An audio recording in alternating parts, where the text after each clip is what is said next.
Hello everyone, नमस्कार सभी लोगों को। देखिए, आज हम लोग डिस्कस करने वाले हैं एनसीएल का जो अभी आपका एग्जाम कराया गया था लैब टेक्नीशियन का। तो उसका जो कंप्लीट पेपर है वो हम लोग डिस्कस करने वाले हैं, नॉन टेक्निकल सेक्शन। अब ये क्लास उन लोगों के लिए इंपॉर्टेंट बहुत ही ज्यादा होने वाली है जो अभी एमसीआरई में बैठने वाले हैं, क्योंकि जो एग्जाम में क्वेश्चन इसमें पूछे गए हैं इसी पर बेस्ड क्वेश्चंस आपके भी एग्जाम में पूछे जाएंगे। तो ये बहुत ज्यादा इंपॉर्टेंट आपके लिए क्लास होने वाली है। अगर आप लैब टेक्नीशियन के स्टूडेंट हैं, चाहे आप ईसीजी टेक्नीशियन के हैं, जीएनएम एएनएम, किसी भी पेपर में अगर आप बैठने वाले हैं एमसीआरई में, तो ये वीडियो आपके लिए बहुत ज्यादा इंपॉर्टेंट है, क्योंकि हम यहाँ पर कंप्लीट नॉन टेक्निकल डिस्कस करने वाले हैं एनसीएल का। ठीक है, अभी अभी बिल्कुल ताजा ताजा एग्जाम हुआ है और उसके आंसर की को रिलीज किया गया है। ठीक है, तो ये बहुत ही एकदम फ्रेश कंटेंट है आप लोगों के लिए, उतना ही इंपॉर्टेंट है जितना कि ये फ्रेश है।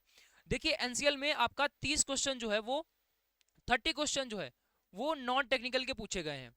नॉन टेक्निकल के 30 क्वेश्चन पूछे गए हैं जो कि हम लोग यहाँ पर डिस्कस करने वाले हैं। अगर हम इसका पूरा ओवरव्यू समझें तो इस 30 क्वेश्चन में क्या क्या है। इस 30 क्वेश्चन में जो है हमारे पास में मैथ है, मैथ्स के क्वेश्चंस हैं, रीजनिंग के क्वेश्चंस हैं। ठीक है, रीजनिंग के क्वेश्चंस हैं और यहां पर आपका जीएस के क्वेश्चन है। ठीक है,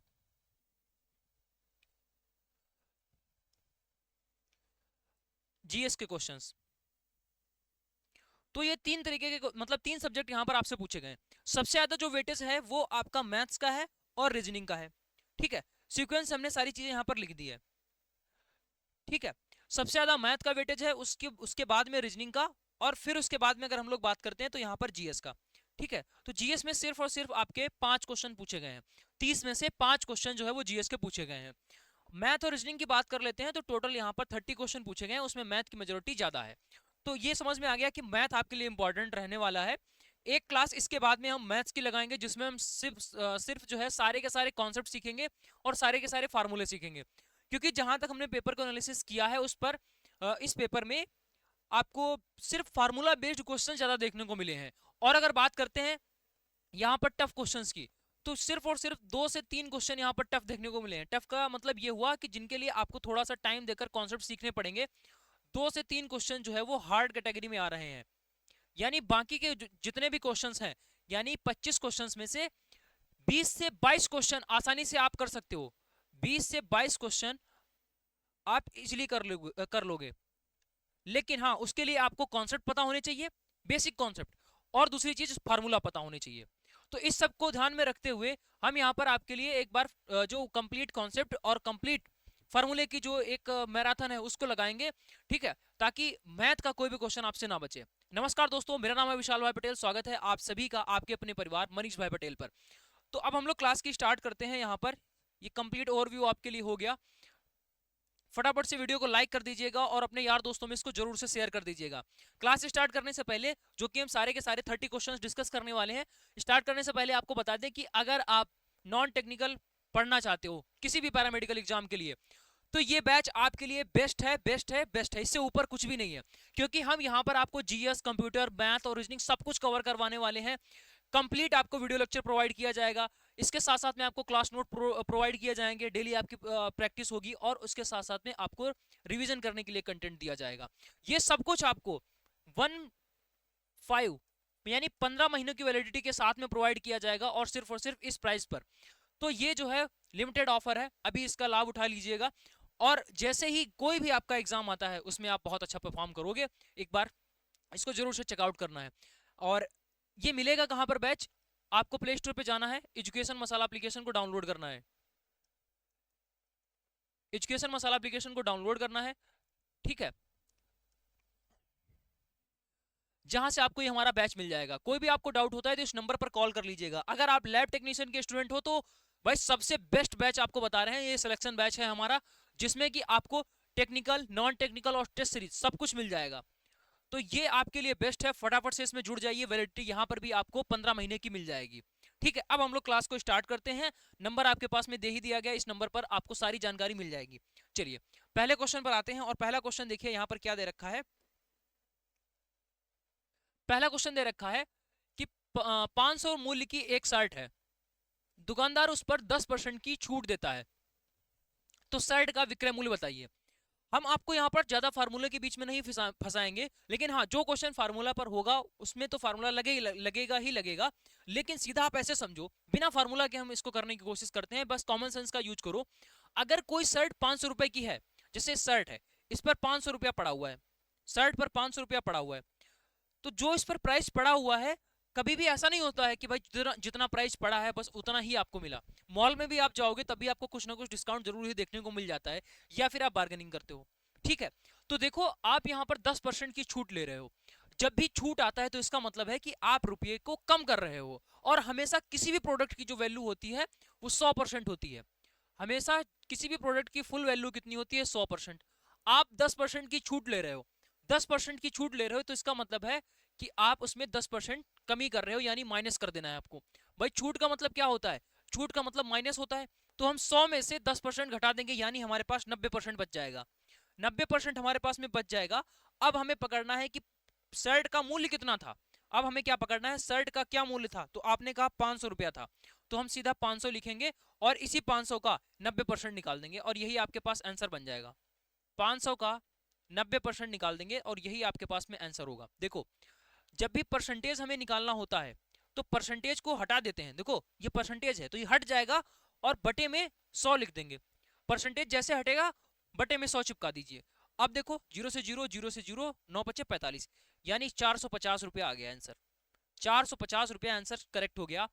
ऐसा क्वेश्चन बार बार पूछा जाता है, कभी भी आपको नहीं गलत करना है, एक लाइन में आपका आंसर निकलेगा। अगर डिस्काउंट बोल रहा है तो सीधा आप 100 में से उसको घटा देंगे।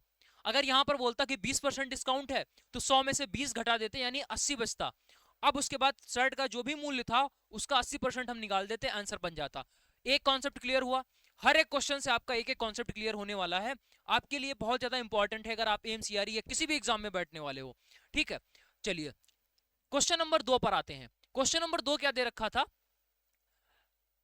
कि गोपाल ने 2 वर्ष के लिए 20,000 रुपए की धनराशि, 20,000 रुपए की धनराशि, 20,000 रुपए की धनराशि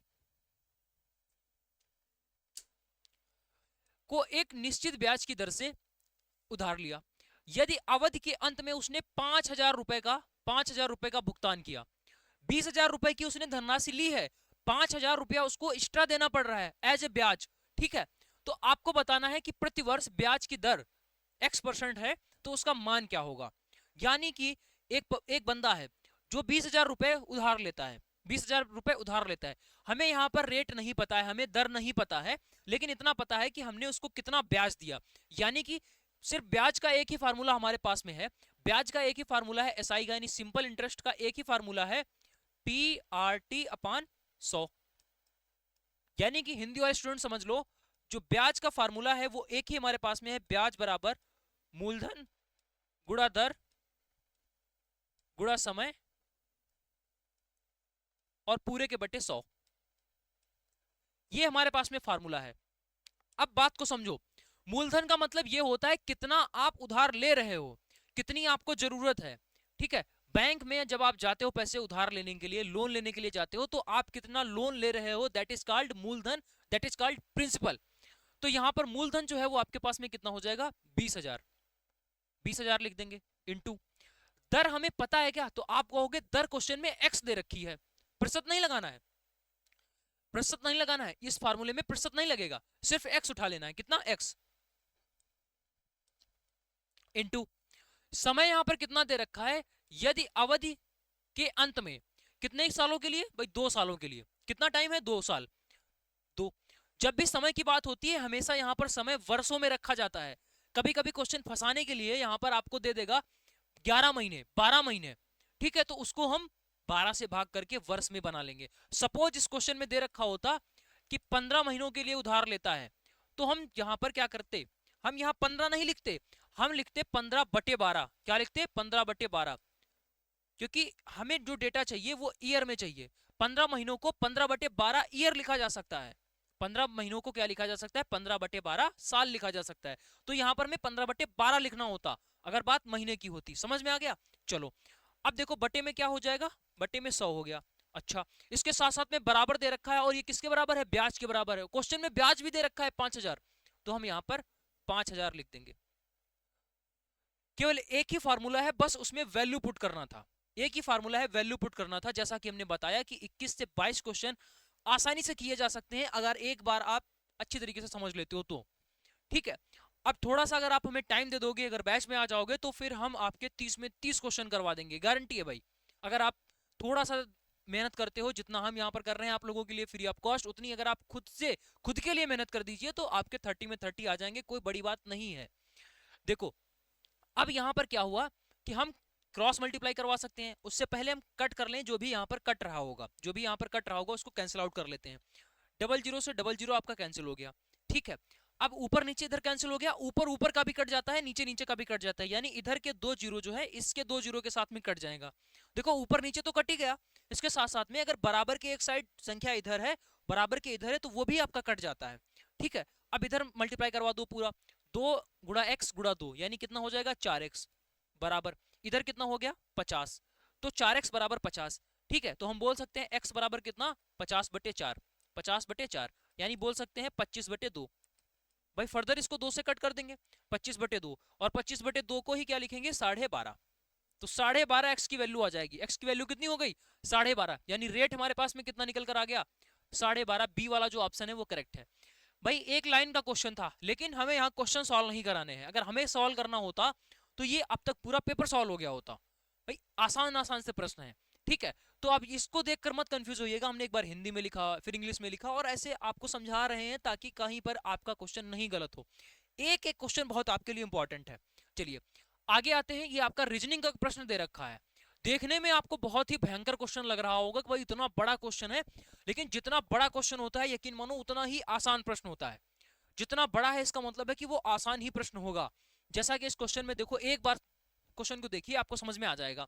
सबसे पहले यहां पर बोला गया है ऐसे कितने प्रतीक हैं, यहीं से पढ़ना स्टार्ट करेंगे। ऐसे कितने प्रतीक हैं जिनके ठीक पहले एक अक्षर है और ठीक बाद में एक प्रतीक है।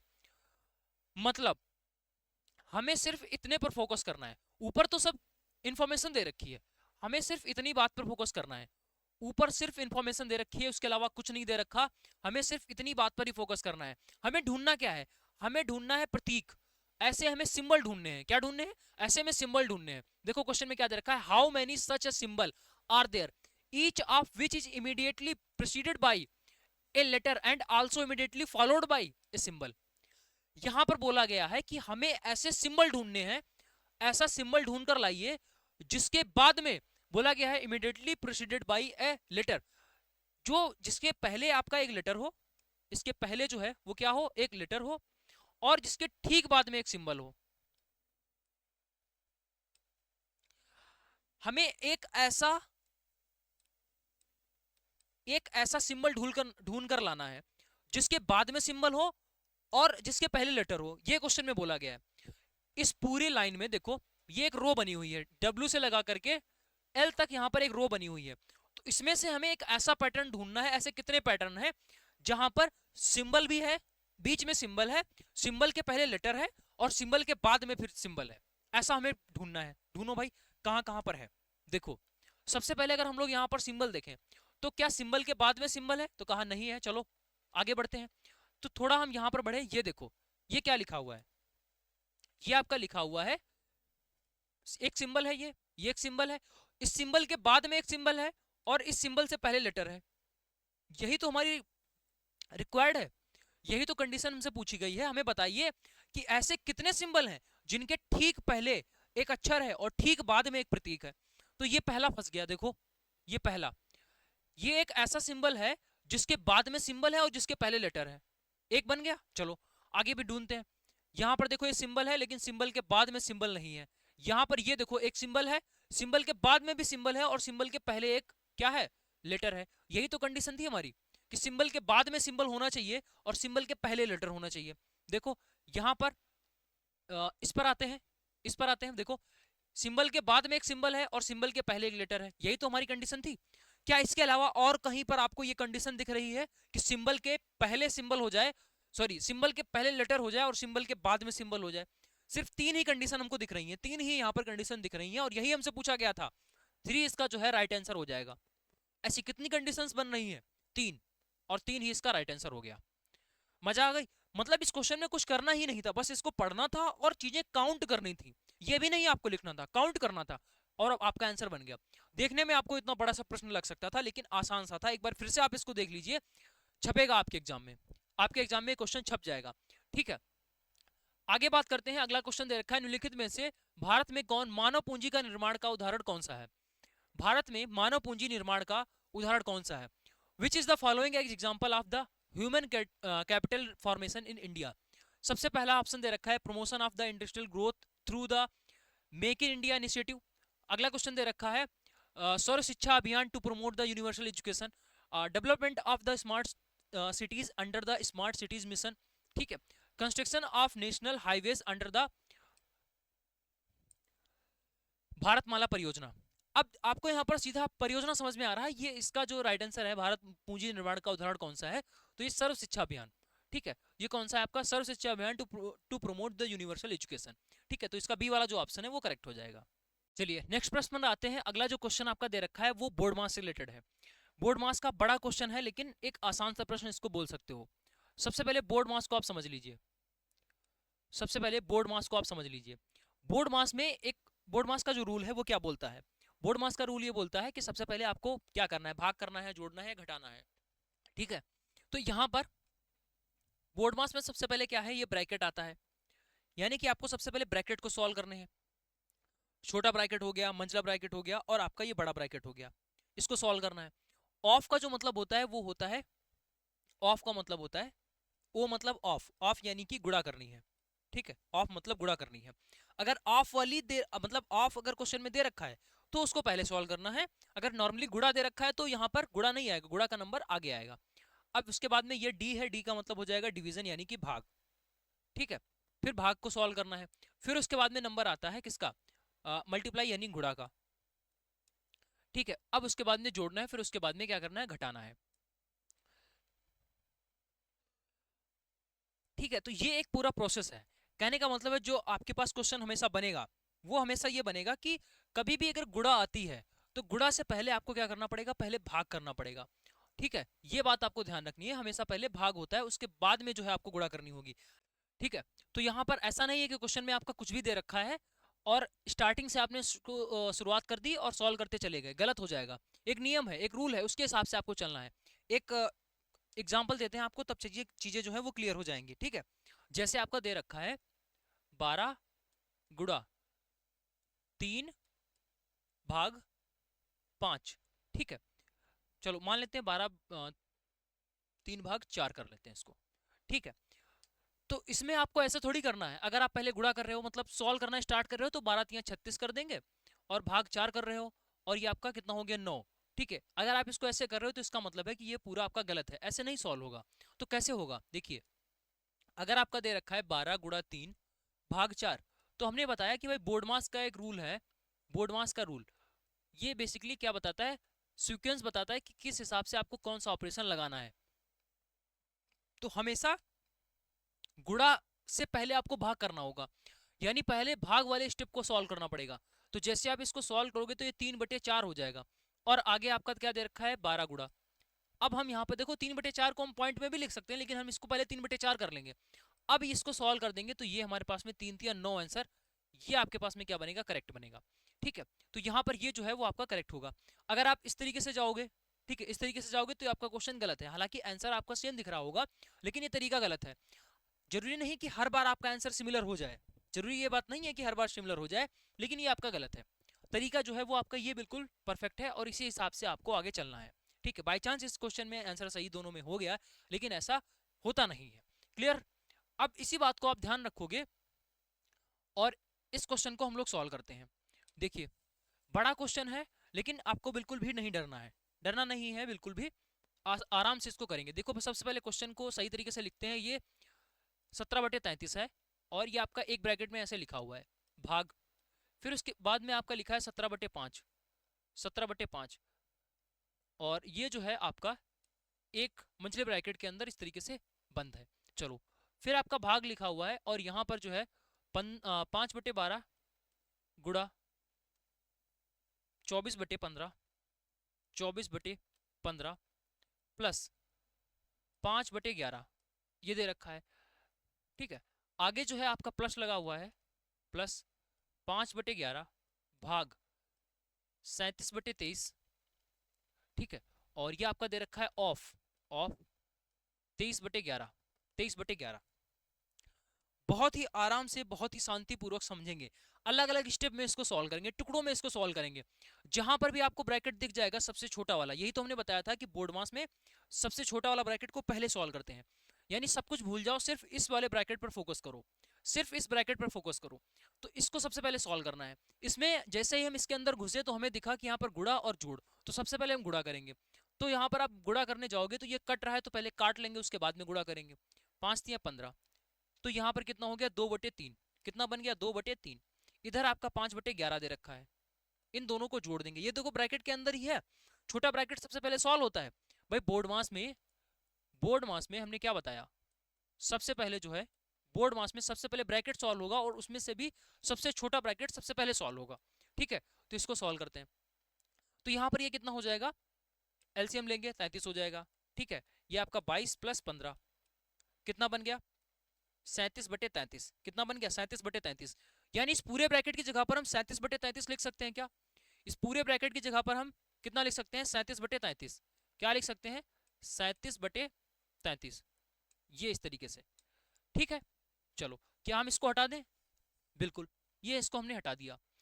अब वापस आते हैं यहां पर, क्यों, क्योंकि देखो ये प्लस का साइन लगा हुआ है, ये प्लस का साइन लगा हुआ है, ये तो बाद में सॉल्व होगा। हमें आगे कहां पर चलना है, हमें देखो यहां पर ये ओ वाला का क्या मतलब होता है ऑफ, ये डिवीजन से पहले भी सॉल्व होता है। डिवीजन से पहले अगर कहीं पर ऑफ दिख जाए तो उसको पकड़ना है। सीक्वेंस से चल रहे हैं ना, सबसे पहले हमने ब्रैकेट को खत्म किया, कर दिया, उसके बाद में हमें देखना है पूरे में कहीं ऑफ तो नहीं लिखा, तो आपने कहा हाँ ऑफ लिखा है, तो अब ऑफ का नंबर आएगा। ठीक है, तो ऑफ को कैसे सॉल्व करोगे, ऑफ वाला दो जो भी आपका ऑफ के आसपास होंगे उन दोनों को पकड़ लो। तो ये 37/23 हो गया, ऑफ लिखा हुआ है 23/11। बेसिकली ऑफ जो होता है उसका मतलब क्या होता है, गुणा ही होता है, लेकिन उसका सीक्वेंस हमें पहले रखना होगा, मतलब पहले उसको सॉल्व करना पड़ेगा। अगर सिर्फ गुणा दे रखा होता तो उसका नंबर बाद में लगाते, लेकिन ऑफ दे रखा है, इसका मतलब है नंबर हमें पहले लगाना पड़ेगा। कहने का मतलब यही हो गया कि अगर कोई भी यूनिफॉर्म में आता है, इसका मतलब है कि अगर कोई पुलिस वर्दी में आता है तो उसकी पकड़ मजबूत हो गई है वो पर्सन ही, लेकिन अगर वो नॉर्मल ड्रेस में आ रहा है तो उसको उतना भौकाल देखने को नहीं मिलेगा। लेकिन हाँ, अगर वो किसी ऑफिस में या कहीं पर भी अगर वर्दी में जा रहा है तो उसको अलग ही ऑरा मिलता है। तो वैसा ही कुछ समझ लो, ये ऑफ के साथ में है तो ये गुड़ा ही, लेकिन वो उस पर अपने ऑफ वाली वर्दी पहन ली उसने। अब जैसे ही ऑफ वाली वर्दी अगर पहन लेगा तो उसकी प्रायोरिटी बढ़ जाएगी। ठीक है, तो नॉर्मल सिटीजन से अच्छा उसको ट्रीटमेंट मिलेगा। ठीक है, तो वही बात यहाँ पर हो गई कि उसने यहाँ पर ऐसी वर्दी ऐसी पहन ली है, लेकिन ये बेसिकली है क्या, गुड़ा ही तो था, तो इसको कर देंगे गुड़ा। बस ये हो गया कि इसको ट्रीटमेंट पहले किया जा रहा है। तो ये 23 से 23 कट गया, यानी यहाँ पर 37/11 हो गया, 37/11। इसको सॉल्व किया पहले, क्यों किया, क्योंकि डिवीजन यानी भाग से पहले आपका यही आएगा। देखो पहले ब्रैकेट होता है, कर चुके, उसके बाद ऑफ है, अब ऑफ को हमने किया 37/11 आया, तो क्या इस पूरे पोर्शन को हटाकर हम 37/11 लिख सकते हैं, इस पूरे पोर्शन को हटाकर हमने 37/11 लिख दिया, 37/11, यही जो सॉल्व करके लाए थे। ठीक, चलो अब धीरे धीरे हम क्वेश्चंस को कर रहे हैं सॉल्व। अब हमारे पास में किसका नंबर आता है, भाग का। बहुत जगह भाग दे रखा है, तो आप एक बार में ही सबको भाग कर दो। देखो यहां पर जब आप भाग करोगे तो 5/11, और जब भी भाग करना होता है तो ये साइन गुणा का हो जाएगा, संख्या पलट जाती है, तो 11 ऊपर हो जाएगा 37 नीचे हो जाएगा, 11 ऊपर 37 नीचे हो जाएगा, और ये कट गया, यहां से क्या बच गया 5/37। ठीक, देखो बीच में प्लस का साइन लगा हुआ है। अब यहां पर आते हैं, इस वाले ब्रैकेट पर आते हैं, इस वाले ब्रैकेट पर आते हैं, ये और वो पूरा अलग था, इस वाले ब्रैकेट को भी सही लगे, हाँ सॉल्व कर लेते हैं। ये क्या हो जाएगा 17/33, और यहाँ पर 17/5 है, बीच में भाग है तो यानी गुणा हो जाएगा और ये संख्या पलट जाएगी, 5/17 हो जाएगा। अब उसके बाद में ये भाग है, देखो भाग से पहले हमें ब्रैकेट सॉल्व करने पड़ेंगे, छोटा ब्रैकेट फिर उसके बाद में मंझला ब्रैकेट भी तो होता है, तो ये आपका हो गया। ठीक है, और इधर क्या लिखा हुआ है 37/33, और उसके आगे प्लस का साइन लगा हुआ है, और आगे ये 5/37 है। क्या हम इस पूरे को अब हटा सकते हैं, ये 5/37 कहां से आया, इसको सॉल्व करने पर 5/37 आया, प्लस लगा था प्लस लगा दिया, 37/33 ये लिख दिया, भाग था भाग लगा दिया, और स्टार्टिंग का ये। ठीक, चलो अब हम लोग यहाँ पर देखेंगे 17 से 17 कट गया, यहां से क्या बचा 5/33। ठीक, और उसके बाद ये भाग लगा हुआ है, गुणा हो जाएगा, 33 ऊपर चला जाएगा, 37 नीचे हो गया, फिर प्लस लगा है, प्लस लिख देंगे, और 5/37। 33 से 33 कट गया, क्या बच गया? 5/37। भाई 33 कट गया तो ये कितना बच गया? 5 एकम 5, और नीचे नीचे गुणा कराओगे तो 37, 5/37 प्लस 5/37, 5/37 प्लस 5/37 कितना हो जाएगा? 10/37। जब बेस सेम होता है, मतलब हर जब सेम होता है तो सीधा अंश अंश को जोड़ दिया जाता है और हर को सेम ही रखा जाता है। 37 यहाँ था, 37 यहाँ था, तो 37 ही कर देंगे, और अंश में जो भी था उसको जोड़ देंगे, तो कितना हो जाएगा? 10/37। कितना हो गया? 10/37, यानी कि सी वाला ऑप्शन करेक्ट है। इसको आपको, इस क्वेश्चन को 2 बार देखना होगा, ठीक है, इसको आप 2 बार देख लीजिएगा। एक ही क्वेश्चन में बहुत सारी चीजें हैं और सब कुछ आसान तरीके से हमने आपको समझा दिया, सारी चीजें आपको क्लियर हो गई कि इसमें छोटा ब्रैकेट भी है, मंझला ब्रैकेट भी है, इसके साथ साथ में भाग भी दे रखा है और ऑफ भी दे रखा है, और जब सब कुछ एक साथ में आ जाएगा तो कैसे सॉल्व किया जाएगा उसको ब्रेक कर करके, वो चीज हमने यहाँ पर आपको समझा दी। आई होप ये बात आपको क्लियर हो गई होगी। नेक्स्ट क्वेश्चन पर आगे बढ़ते हैं, और अगला जो क्वेश्चन आपका दे रखा है वो है न्यूटन के गति का दूसरा नियम। न्यूटन के द्वितीय गति के नियम के अनुसार बल किसके सीधे अनुपाती होता है? Rate of change of momentum, rate of change of mass, और rate of change of speed, rate of change of displacement. तो आप यहां पर देख सकते हो जो फिजिक्स है, फिजिक्स में भी आपका डायरेक्टली फार्मूला पूछा जा रहा है, और जो मैथ्स में आप देख पा रहे होगे, मैथ्स में तो फार्मूला बेस्ड क्वेश्चंस आ ही रहे हैं, इवन फिजिक्स में भी आपको ये चीज देखने को मिल रही है। तो आपको पता होना चाहिए जो एफ का फार्मूला होता है वो क्या होता है? Delta P upon delta T, ठीक है। जो फोर्स होता है वो किसके इक्वल होता है? ये आपका W P, delta P upon delta T. P मतलब यहाँ पर संवेग है, मोमेंटम है, अपान में क्या है आपका टाइम, यानी rate of change of momentum, rate of change of momentum, यानी ए वाला जो ऑप्शन है वो यहाँ से करेक्ट हो जाएगा, ठीक है। चलिए आगे जो क्वेश्चन आपका दे रखा है, क्वेश्चन नंबर 7, क्या बोला गया है? 21,000 रुपए की एक राशि है, उसको वार्षिक चक्रवृद्धि ब्याज की दर से एक निश्चित दर पर निवेश किया गया, यानी 21,000 रुपए को वार्षिक चक्रवृद्धि ब्याज की दर से निवेश किया गया। यदि 5 वर्षों में यह राशि मूल राशि की 3 गुना हो जाती है तो उसी ब्याज दर पर आपको बताना है 20 वर्षों में यह राशि कितनी हो जाएगी। इस क्वेश्चन को सॉल्व करने से पहले हम सीधा आपको एक क्वेश्चन और बताते हैं जो इस पर बेस्ड है, मतलब यहां पर जो क्वेश्चन पूछा गया वो जस्ट उल्टा पूछ दिया गया है, ठीक है। लेकिन पहले सीधा क्वेश्चन भी तो आपको पता होना चाहिए। जैसे कल को अगर आपसे कोई बोले कि एक कोई धनराशि है, कोई भी एक धनराशि है, वो 5 वर्षों में, चलो यहां दूसरा डेटा लेते हैं, कोई धनराशि जो है वो 3 वर्षों में जो है 2 गुनी हो जाती है, कोई धनराशि 3 वर्षों में 2 गुनी हो जाती है, तो यहां पर बोला जाएगा कि कितने वर्षों में ये 8 गुनी हो जाएगी,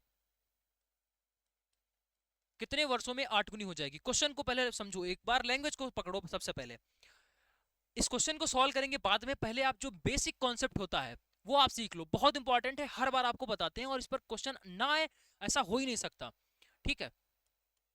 कि एक हमारे पास में धनराशि है, वो कुछ भी क्वेश्चन में गिवन हो भी सकती है और नहीं भी हो सकती है। तो कोई एक धनराशि 3 साल में 2 गुनी हो जाती है, तो आपको ये बताना है कि ये कितने वर्षों में 8 गुनी हो जाएगी। क्लियर? ये क्वेश्चन है। जब भी हमारे पास ऐसा क्वेश्चन आए हमें इसी फॉर्मेट में बना लेना है, और यहां पर पूछा जाएगा कि 8 गुनी कितने सालों में हो जाएगी, या 16 गुनी कितने सालों में हो जाएगी, या 32 गुना कितने सालों में हो जाएगा, तो सीधा आप लोग ये काम करना, ये जो 8 लिखा हुआ है ना, इसको आपको ब्रेक करना होगा किसमें, यहां पर क्या लिखा होगा, देखना 2 लिखा है, तो इसी 2 की पावर में इसको ब्रेक करना होगा, यानी इस 8 को हमें 2 का क्यूब लिखना होगा। भाई 8 को किस फॉर्मेट में आपको लिखना पड़ेगा, जो आपका संख्या ऊपर दे रखी है बस उसी का बेस बनाकर आपको लिखना होगा। सपोज अगर यहाँ पर ऊपर लिखा होता 3, तो और नीचे आपसे पूछा गया होता कि बताइए 9 गुनी कितने सालों में हो जाएगी, तो आप इसको 9 नहीं लिखोगे, आप इसको लिखोगे 3 का स्क्वायर, ठीक है। यानी कि ये जो 8 गुनी क्वेश्चन में आपसे बोला गया है, उस क्वेश्चन में 8 गुनी जो बोला गया है उसको हम 8 नहीं लिखेंगे, उसको 2 का क्यूब गुना लिखेंगे, 2 का क्यूब। देखो है तो 8 ही, लेकिन इसको 2 का क्यूब के रूप में लिखेंगे। कोई भी उठपटांग क्वेश्चन नहीं देगा, एक फिक्स पैटर्न का ही होगा, जिसको इस पावर में बनाया जा सकेगा उसी का क्वेश्चन पूछेगा, ठीक है। ऐसे हम लिख लिया करेंगे। अब उसके बाद में हमारे पास सीधा एक लाइन में आंसर निकलेगा। कैसे? यहां जो भी पावर दे रखी होगी, यहां जो भी पावर आपकी आ जाए और यहाँ पर जो साल दे रखा होगा, क्वेश्चन में एक टाइम भी दे रखा होगा, इतने सालों में, 3 सालों में, 4 सालों में या 5 सालों में, उस टाइम को और जहाँ यहाँ पर घात होगी उसको गुणा करवा देनी है, और ये आपका 3 3 9, 9 साल इसका राइट आंसर हो जाएगा। यानी हमने क्या किया, हमने जो है पहले इस वाले इसको यानी 2 को और इसके बेस को सेम किया, उसके बाद में जो क्वेश्चन में गिवन टाइम है, क्वेश्चन में जो गिवन टाइम है उसकी गुणा पावर के साथ में करवा दी, और ये हमारे पास में फाइनल आंसर बन गया। यानी जो टाइम था क्वेश्चन में, जो गिवन टाइम था उसको पकड़ा, और जो यहाँ पर पावर थी ये वाली, ठीक है, उसको हमने मल्टीप्लाई करवा दी और हमारे पास में ये आंसर बन गया। बात क्लियर है? बोला जाएगा क्वेश्चन में कोई एक धन जो 3 सालों में 2 गुना हो जाता है, तो वही धन कितने सालों में 8 गुना हो जाएगा, तो हम 8 को 2 की पावर में ही ब्रेक करके लिख लेंगे। समझ में आ गया? चलो अब आते हैं इस क्वेश्चन पर, अब आपको समझ में आ जाएगा बहुत अच्छी तरीके से। बोला गया है 21,000 रुपए की एक धनराशि जो है वो चक्रवृद्धि ब्याज से निवेश की जाती है, ठीक। चलो 5 वर्षों में यह मूल राशि की 3 गुनी हो जाती है। सपोज हम मान लेते हैं भाई यहाँ पर कोई धनराशि है, ये अभी हमें क्वेश्चन में गिवन है, बट हम अभी के लिए मान लेते हैं कि एक धनराशि है जो 5 सालों में, जो 5 सालों में कितने गुना हो जाती है, तो आप बोलोगे 3 गुना हो जाती है, ठीक है। बोला गया है उसी ब्याज दर पर 20 वर्षों में, 20 वर्षों में कितने गुना हो जाएगी, तो यहां पर अब की बार ये वाला टाइम दे रखा है 20 ईयर्स, ये टाइम हमें दे रखा है, कितने गुना हो जाएगी ये वाला पोर्शन हमसे पूछा गया है। अब मैच करके देखो क्या हमको यहां पर, पहले हम लोग ये टाइम यहां पर पूछा जा रहा था, इस क्वेश्चन में हमसे टाइम पूछा जा रहा था और ये चीज गिवन थी, इसमें हमसे यहां पर कितने गुना हो जाएगा ये निकालना है और टाइम गिवन है, समझो। अब देखो टाइम आता कहां से था, टाइम जो हमारा एक्चुअल में टाइम था वो कहां से आता था, जो एक्चुअल में टाइम था वो क्वेश्चन में गिवन टाइम है और जो पावर है उनका मल्टीप्लाई करने से आता था। यानी यहां पर जो है, यहां पर ये जो 20 आया है वो कैसे आया होगा, क्वेश्चन में कितना टाइम दे रखा है, क्वेश्चन में दे रखा है 5 वर्ष, तो हम यहां पर 5 लिख लेंगे, इनटू, अब यहां पर कितना करोगे कि 20 हो जाए, तो आप कहोगे 4 करेंगे तब जाकर 20 होगा। ये 4 कहां से हम लेकर आए, अपनी मर्जी से, अपनी मर्जी से, क्योंकि भाई यहाँ पर 20 लिखा हुआ है तो 20 कैसे आया होगा, ये तो क्लियर है भाई, क्वेश्चन में 5 क्वेश्चन वाला टाइम इंटू पावर, तो 5 इंटू कितना करोगे 20 आ जाए, तो आपने कहा 4 करना पड़ेगा, 5 इंटू 4 करना पड़ेगा, यानी ये पावर होगी, पावर कहाँ की, पावर कहाँ की, यहाँ पर की पावर होगी, यहाँ पर पावर कितनी हो जाएगी 4, जो बेस ऊपर होता है वही बेस नीचे भी होता है, यानी 3 की पावर 4 गुना हो जाएगा, धन जो है वो कितना हो जाएगा, 3 की पावर 4 गुना हो जाएगा। बात समझ में आ गई, 3 की पावर 4 कितना होता है, 81 गुना, 81 गुना। अब क्वेश्चन में कुछ भी हमसे पूछे आंसर निकाल सकते हैं, 81 गुना धन हो जाएगा। जनरली जो क्वेश्चंस होते हैं बस इतना ही पूछ देते हैं कितने गुना आपका धन हो जाएगा, लेकिन यहाँ पर क्या था, उसने रुपए भी दे दिया है, तो हम सीधा ही बता सकते हैं अगर 21,000 रुपया था तो अब वो 81 गुना हो गया होगा, 21,000 रुपया था अब वो 81 गुना हो जाएगा, यानी 21,000 गुणा 81 आपको करना पड़ेगा, 21,000 गुणा 81, तो आप सीधा देखो लास्ट में जब मल्टीप्लाई करवाओगे तो लास्ट में आपके जो है वो 3 जीरो लग जाएंगे, लास्ट में कितने जीरो लग जाएंगे, 3 जीरो, फिर उसके बाद में 1 गुणा 1 यानी लास्ट में आपका 1000 आएगा, लास्ट में 1000 आएगा, देखो यहाँ पर नहीं आ रहा है गलत हो गया, यहाँ नहीं आ रहा है गलत हो गया, यहाँ नहीं आ रहा है गलत हो गया, यानी ए वाला जो ऑप्शन है वो एकदम करेक्ट है, बाकी आप मल्टीप्लाई भी करवा सकते हो, कोई दिक्कत वाली बात नहीं है। तो हमने बहुत ही शानदार आपको कॉन्सेप्ट बता दिया, 1 नंबर आपका यहाँ से पक्का हो गया। हो सकता है आपसे 2 क्वेश्चन भी इससे पूछ ले, कोई बड़ी बात नहीं है, क्योंकि इतना ज्यादा ये इंपॉर्टेंट कॉन्सेप्ट है। अब लेवल उसका थोड़ा सा इसने अप कर दिया, जो जो हम बोल रहे थे ना कि 3 से 4 प्रश्न कठिन है, वो कठिन प्रश्न इन्हीं प्रश्नों की हम बात कर रहे थे, ठीक है। चलिए आगे बढ़ते हैं। अगला जो क्वेश्चन है वो आपका क्या दे रखा है, यदि दो भाइयों की आयु का जो अनुपात है वो 5:3 है, बड़े भाई की आयु जो है वो 20 वर्ष है, तो छोटे की आयु कितनी होगी। भाई कितना आसान प्रश्न है, ये 5:3 है। अब इसमें देखो बड़ा कौन है, 5 बड़ा है कि 3 बड़ा है, तो आपने कहा भाई ये वाला बड़ा है, ये कौन है, बड़ा है, भाई ये बड़ा है, और इसी की आयु दे रखी है 20 वर्ष, यानी 5 की वैल्यू क्वेश्चन में कितनी दे रखी है, 20 साल, तो 5 यूनिट की वैल्यू 20 साल है, इसका मतलब है कि आपने 5 चक्कू 20 4 से गुणा करवाई, तो अगर इधर 4 से गुणा करवा रहे हो तो इसमें भी तो 4 से गुणा करवाओगे, तो जैसे ही 4 से गुणा करवाओगे तो 12 ईयर्स, तो छोटे वाले की जो आयु है वो कितनी हो जाएगी, 12 साल। बी वाला जो ऑप्शन है वो यहाँ पर करेक्ट हो गया, समझ में आ गया, यानी 5 यूनिट बराबर 20 साल, तो 1 यूनिट बराबर 4 साल, 3 यूनिट बराबर कितना हो जाएगा, 3 चक्कू 12 साल। ठीक, चलिए अगला प्रश्न जो है वो दे रखा है, भूमि पर अधिक जनसंख्या दबाव और छोटे जोत आकार वाले क्षेत्रों में किस प्रकार की कृषि की जाती है। तो आपका ऑप्शन दे रखा है शिफ्टिंग कल्टीवेशन, ठीक है, ठीक, शिफ्टिंग कल्टीवेशन, और ये आपका कमर्शियल ग्रेन फार्मिंग, और आपका इंटेंसिव सब्सटेंस फार्मिंग, और ये आपका प्लांटेशन फार्मिंग। तो यहाँ पर जो है सी वाला ऑप्शन करेक्ट हो जाएगा। ठीक है, सी वाला ऑप्शन यहाँ पर करेक्ट हो जाएगा। तो कुछ क्वेश्चंस इस तरीके के भी यहाँ पर डाले गए, जैसा कि हमने बताया था जीएस का जो वेटेज था वो इसमें बहुत ही कम देखने को मिला। ठीक, चलिए अब आगे आते हैं आपका रीजनिंग। ठीक है, तो ये आपका रीजनिंग का सीरीज का प्रश्न है, और रीजनिंग में हमने आपको जो क्लास ली थी उसमें बताया था सीधा हमें सबसे पहले क्यूब देखना है, फिर हमें स्क्वायर देखना है, फिर हमें देखना है क्या संख्या क्यूब और स्क्वायर के आसपास की तो नहीं है, फिर उसके बाद में हमें देखना है ऐड करके क्या कहीं पर ऐड या सब्सट्रैक्ट करके हमें देखना है। चलो इस सीरीज को हम लोग बहुत ध्यानपूर्वक देखते हैं और क्या लिखा गया है यहाँ पर समझते हैं। 365, क्या कहीं पर आपको ये वर्ग या घन जैसा कुछ दिख रहा है क्या, कहीं पर आपको वर्ग या घन जैसा कुछ दिख रहा है। 135 और 90, अगला पद क्या होगा ये हमें बताना है। तो हमने यहां पर देखा 365 में अगर हम 65 घटा दें तो हम यहां तक पहुंच सकते हैं। आगे हमने देखा कि 300 से अगर हमें 240 तक जाना है तो हम यहां पर 60 घटा सकते हैं, बहुत सही। अब अगर हमें 240 से 185 तक जाना है तो हम सीधा इसमें 55 घटा सकते हैं। फिर उसके बाद में 185 से अगर हम 135 तक जाएंगे इसका मतलब है हमें 50 घटाना पड़ेगा। 135 से अगर 90 तक जाएंगे तो हमें कितना घटाना पड़ेगा, तो आपने कहा 45 घटाना पड़ेगा। तो अब समझो आगे हमें अगर अगला पद निकालना है, तो कितना घटाना पड़ेगा, तो आपका जवाब आना चाहिए भाई पहले 65 घटाया, फिर 60 घटाया, 55 घटाया, 50, फिर 45, क्या अब हमें 40 घटाना पड़ेगा, तो 90 में जैसे ही 40 आप घटाओगे, तो आपके पास क्या आंसर बचेगा, 90 माइनस का 40।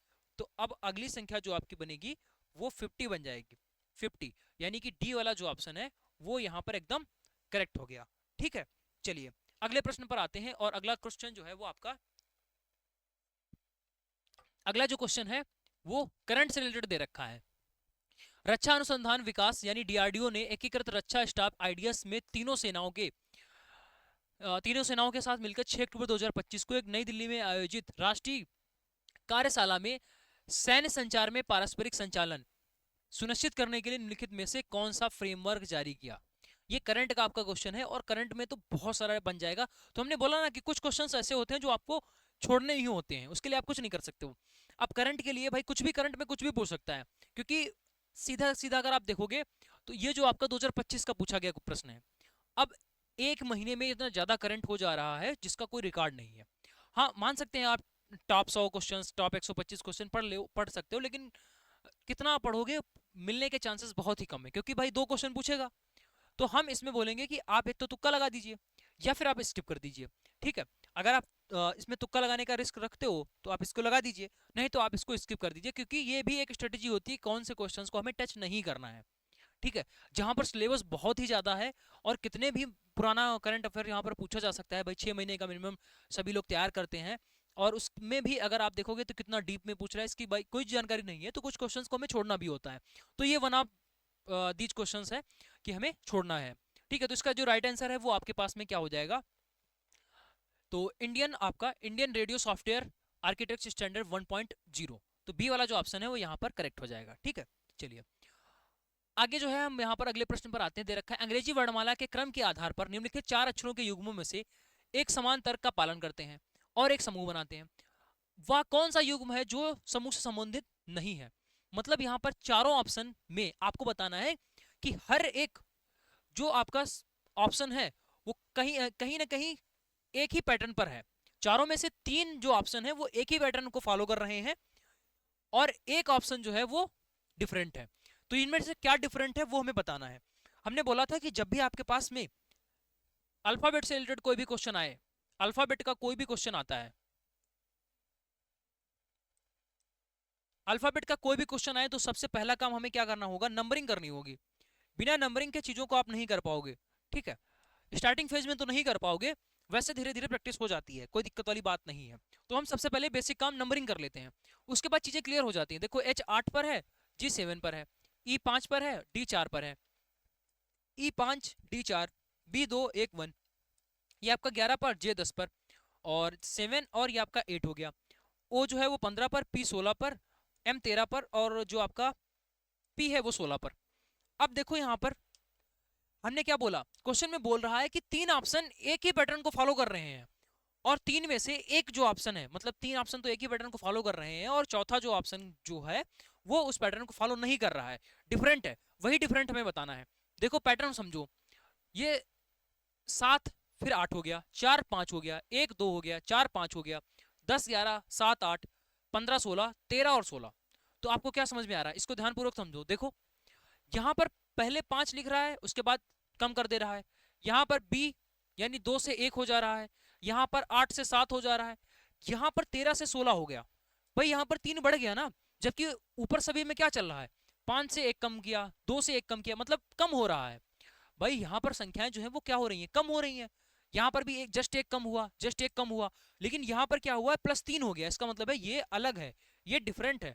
यही हमें पकड़ना होता है कि संख्याएं किस किस गैप के हिसाब से लिखी गई हैं, तो वो चीज हमें पकड़नी थी यहाँ पर। तो इसका राइट आंसर डी वाला हो जाएगा, यानी डी ऑप्शन मैच नहीं कर रहा है। समझ में आ गया। चलिए एक और शानदार प्रश्न, क्वेश्चन नंबर 13। एक शर्ट का जो अंकित मूल्य है वो 800 रुपया है, उस पर 20% की छूट दी जाती है। भाई ये क्वेश्चन हमने वर्बली आपको करके समझा दिया था जब हमने सबसे पहला वाला क्वेश्चन किया था, शर्ट वाला।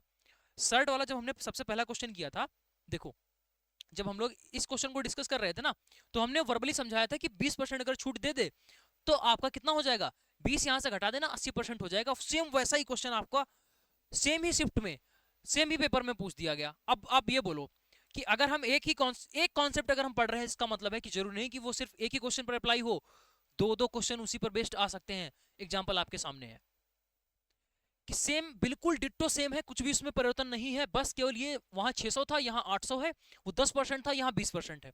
क्या इसके अलावा इसमें कुछ भी और परिवर्तन है? डिट्टो सेम लैंग्वेज, बस केवल अंक बदला हुआ है।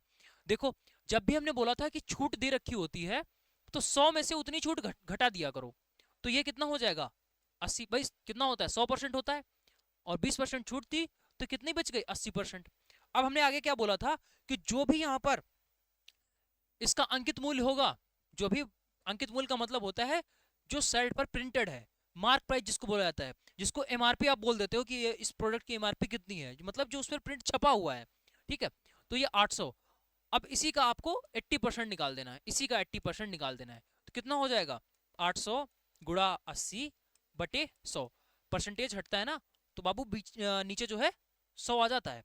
ठीक है, 00 से 00 खत्म, 8 उठे 64, 640। डी वाला ऑप्शन, डी वाला ऑप्शन करेक्ट होगा। चलिए आगे बढ़ते हैं। अगला प्रश्न क्या दे रखा है, फिर से वही बात कि बड़ा क्वेश्चन देखने को मिलेगा लेकिन होता बहुत आसान है। रीजनिंग की तो खास आदत है कि बड़ा आपको क्वेश्चन दिख जाए, समझ जाना कि ये आसान सा प्रश्न है। ठीक है, तो इसको सॉल्व करते हैं बबुआ। Question number 14, 10 is related to 42। मतलब देखो हम सीधा समझा रहे हैं, क्वेश्चन क्या बोल रहा है, 10 जो है वो 42 से संबंधित है। आगे बोल रहा है इन ए सर्टेन लॉजिक, किसी लॉजिक पर ये दोनों एक दूसरे से रिलेट कर रहे हैं। आगे बोला गया है इसी लॉजिक पर 65 इज रिलेटेड टू 97, यानी 65 जो है वो भी इसी लॉजिक पर रिलेटेड है 97 से। अब बोला गया to which of following is 123 related, एक तो आपको ये बताना है कि 123 इसी लॉजिक पर किससे रिलेटेड होगा। यही चीज यहाँ पर क्वेश्चन हिंदी में लिखा हुआ है कि 10 का संबंध 42 से है एक निश्चित तर्क के आधार पर, उसी तर्क के आधार पर 65 का संबंध 97 से है, तो आपको बताना है कि 123 का संबंध किससे होगा। अब हमें क्या करना है, हमें सबसे पहले जो दो डेटा दे रखे हैं इनमें से सबसे पहले लॉजिक फाइंड आउट करना है कि आप 10 को 42 कैसे रिलेट कर रहे हो। तो हमने कहा भाई हो सकता है कि आप 10 चकु 40 + 2 कर रहे हो। हमने क्या सोचा कि आप 10 का पहाड़ा पढ़ोगे 4 बार, 10 चौकी 40 होता है, 40 में 2 जोड़ दो 42 हो जा रहा है। तो जो आपने यहां सोचा है वही नीचे अप्लाई होना चाहिए। देखो क्या हम 65 गुणा 4 करेंगे और उसमें 2 जोड़ेंगे तो 97 आएगा क्या? भाई 65 गुणा 2 करोगे 130 हो जाएगा, 4 करोगे तो पता नहीं कहां पहुंचेगा, और यहाँ तो 97 लिखा हुआ है। इसका मतलब है ये लॉजिक नहीं है, आपको कुछ और सोचना पड़ेगा। हम ये सोच सकते हैं भाई 10 और ये 42 लिखा हुआ है, क्या हम इसमें 32 जोड़े तो 42 हो जाएगा? भाई 10 में 32 जोड़ेंगे कितना हो जाएगा 42। तो ये चीज यहाँ पर भी अप्लाई करेंगे, जो ऊपर आप लॉजिक लगा रहे हो वही लॉजिक नीचे भी लगना चाहिए। तो जैसे ही हम ने यहाँ पर 32 जोड़ा, भाई 10 में 32 जोड़ोगे तभी तो 42 आएगा। अब 32 यही लॉजिक आपको नीचे भी लिखना है। तो 65 में जैसे ही 32 जोड़ोगे क्या 97 होगा, तो आपने कहा बिल्कुल 97 हो गया। हमें पता चल गया लॉजिक क्या था, लॉजिक यहाँ पर 32 जोड़ना था। अब पूछा किसका गया है, 123 का पूछा गया है। तो अब तो क्वेश्चन हमारे लिए आसान हो गया, किस काहे का पूछा गया है, 123 का पूछा गया है। तो 123 का कैसे निकलेगा भाई, इसमें भी 32 जोड़ दो, 32 जोड़ दो, कितना हो जाएगा 155। 155 आंसर हो गया। देखने में बड़ा प्रश्न है, समझ जाना उतना ही आसान प्रश्न होने वाला है। फ्री का नंबर आपका ये देकर जाएगा, ऐसा जब भी क्वेश्चन होगा। सिर्फ इतना सा प्रश्न था, सिर्फ इतना प्रश्न था, उसमें भी आपका सोल्यूशन देखा जाए तो ये जो नीले से लिखा गया है ये सोल्यूशन है, सिर्फ नीले से लिखा गया वाला सोल्यूशन है। अब बाकी देख लो कितना बड़ा सा आपको नजर आ रहा होगा। और इसको देखकर ना सीधा स्किप मारते हैं बच्चे, स्किप मार देते हैं, हटाओ इसको, ये तो बहुत बड़ा है, सॉल्व ही नहीं होगा। और छोटे प्रश्न में टाइम अपना दे रहे हैं। देखने में कभी कभी छोटे प्रश्न होते हैं लेकिन उसमें कैलकुलेशन ज्यादा होती है। ठीक है, चलो आगे जो है आपका दे रखा है, सांची का स्तूप निम्नलिखित में से किस वास्तुकला का उदाहरण है। सांची का स्तूप, तो जो स्तूप वगैरह बनाए गए थे ये स्टार्टिंग कहाँ से की गई थी, अशोक के काल से की गई थी, ठीक ज्यादातर। और अशोक, ये चीज हमने बोली थी, ये हमने बताया था। देखो जब भी हम कोई क्वेश्चन बताते हैं, एक्सप्लेन करते हैं, तो वहां पर आपको ये बातें जरूर बता दी जाती हैं। जैसे आपका ये प्रश्न था लास्ट वाली मैराथन में, हमने बताया था कि 261 में कलिंग का युद्ध हुआ था। भाई 261 में कलिंग का युद्ध हुआ, कलिंग का युद्ध हुआ आपका अशोक और कलिंग के राजा के बीच में। उसके बाद में जो अशोक था वो बहुत ही ज्यादा आसपास जितना भी मार काट हुआ है, खून पड़ा है, सब कुछ पूरा सब दृश्य देखने के बाद में, इतनी ज्यादा हिंसा और ये सब चीजें देखने के बाद में उसने क्या किया, उसने डिसाइड किया आज से सब बंद, अब हो जाएंगे हम सन्यासी। ठीक है, तो इस तरीके का उसका मूड हो गया और उसने हिंसा छोड़ दी, हिंसा छोड़ दी और अहिंसा का मार्ग अपना लिया और उसने बौद्ध धर्म को अपनाया। और जैसे ही उसने बौद्ध धर्म को अपनाया उसके बाद में ही उसको महानता का टैग दिया गया। ठीक है, राजा महान तब हुआ जब उसने अहिंसा छोड़ दी। जब तक वो सब कुछ जीत रहा था तब तक उतनी वैल्यू उसकी नहीं थी। और उसका सबसे बड़ा जो रीजन रहा, उसने यहाँ पर बौद्ध धर्म अपना लिया। और बौद्ध धर्म अपनाने के बाद में उसने सबसे ज्यादा जो स्तूप वगैरह थे वो बनवाए। और जो आपका सबसे ज्यादा काम किया है उसने वो बौद्ध धर्म के लिए किया है। ठीक है, तो यहाँ पर जो स्तूप सांची का जो स्तूप है वो किसके लिए, किस वास्तुकला का उदाहरण है, तो ये आपका बुद्धिस्ट यानी बुद्ध से रिलेटेड है। ठीक है, महात्मा बुद्ध। ठीक है, तो उनसे रिलेटेड है, तो सी वाला जो ऑप्शन है वो करेक्ट हो जाएगा। तो ये चीज हमने बताई थी। आपको पीपीटी में मिल जाएगा कि 221 में कलिंग का युद्ध हुआ था अशोक और कलिंग के राजा खारवेल के बीच में। ठीक है, तो ये बात हमने वहां पर बताई, आपको एक्सप्लेन किया था। उसके बाद में उसने बौद्ध धर्म को अपना लिया। अब इसके अलावा एक और कुछ भी क्वेश्चन पूछा गया था जो डायरेक्टली आपको हमारे स्टैटिक जी के यूट्यूब पर जो क्लास चलती है वाईटी क्लास से ही फंस रहे हैं क्वेश्चन। अभी बैच में तो जाना बाकी ही है। ठीक है, बैच में तो जाना बाकी है, वहां पर तो हम और डिटेल में समझाते हैं कि हाँ भाई अशोक है, उसने बौद्ध धर्म को अपनाया, उसके बाद में बौद्ध धर्म के प्रचार के लिए अपना पुत्र महेंद्र और पुत्री संघमित्रा को जो है श्रीलंका भेजा। ठीक है, चलिए आगे बढ़ते हैं अगले प्रश्न पर। अगला दे रखा है, एक व्यंजन बनाने के लिए एक आटा और चीनी का जो अनुपात है वो 4:1 है। ठीक है, यदि 20 कप आटा, यदि 20 कप आटा का प्रयोग किया जाए तो उसी अनुपात को बनाए रखने के लिए कितने कप चीनी की आवश्यकता होगी। देखो आटा और चीनी अनुपात किस हिसाब से है, अगर आप यहाँ पर 4 कप जो है वो क्या ले रहे हो, 4 कप आटा, ये आपका क्या हो गया आटा, 4 कप आपका आटा होना चाहिए और इधर इधर जो है वो 1 कप चीनी होनी चाहिए। ये चीज दे रखी है, 4 कप आटा है और 1 कप चीनी, यानी इस अनुपात में एक मिश्रण बनाया गया है। अब यहाँ पर बोल रहा है कि 20 कप जो है वो आटा आप जो है वो क्या कर रहे हो, प्रयोग में ले रहे हो, यानी उसमें से निकाल दे रहे हो। कि एक हमारे पास में क्या है, एक बीकर है जिसमें 4:1 के अनुपात में एक मिश्रण पड़ा हुआ है, मिश्रण पड़ा हुआ है। ठीक है, तो ये जो पहला वाला मिश्रण था, पहले वाला मिश्रण जो ये मिश्रण था, इसका हमने क्या किया है 20 कप निकाल दिया है, इसका हमने 20 कप निकाल दिया है।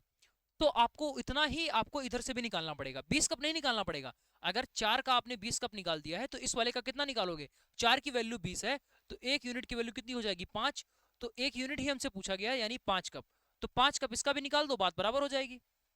कि 4 यूनिट वाले मध्य आप 20 कप निकाले, इसका मतलब है 1 यूनिट जो है किसके बराबर हो गया, 5 के, तो 1 यूनिट 5 कप, यानी कि बी वाला जो ऑप्शन है वो करेक्ट हो गया। ठीक, चलिए आगे बढ़ते हैं। अगले प्रश्न पर क्या दे रखा है, ये भी आपका करंट का ही पूछा हुआ क्वेश्चन है। मार्च 2025 में वर्ष 1995 की पेंटिंग अनटाइटल यहाँ पर ग्राम यात्रा 118 करोड़ से अधिक में बिकी, जिससे यह सार्वजनिक नीलामी में बिकने वाली आधुनिक भारत कला की सबसे महंगी कृति बन गई है। यह पेंटिंग किस कलाकार की थी?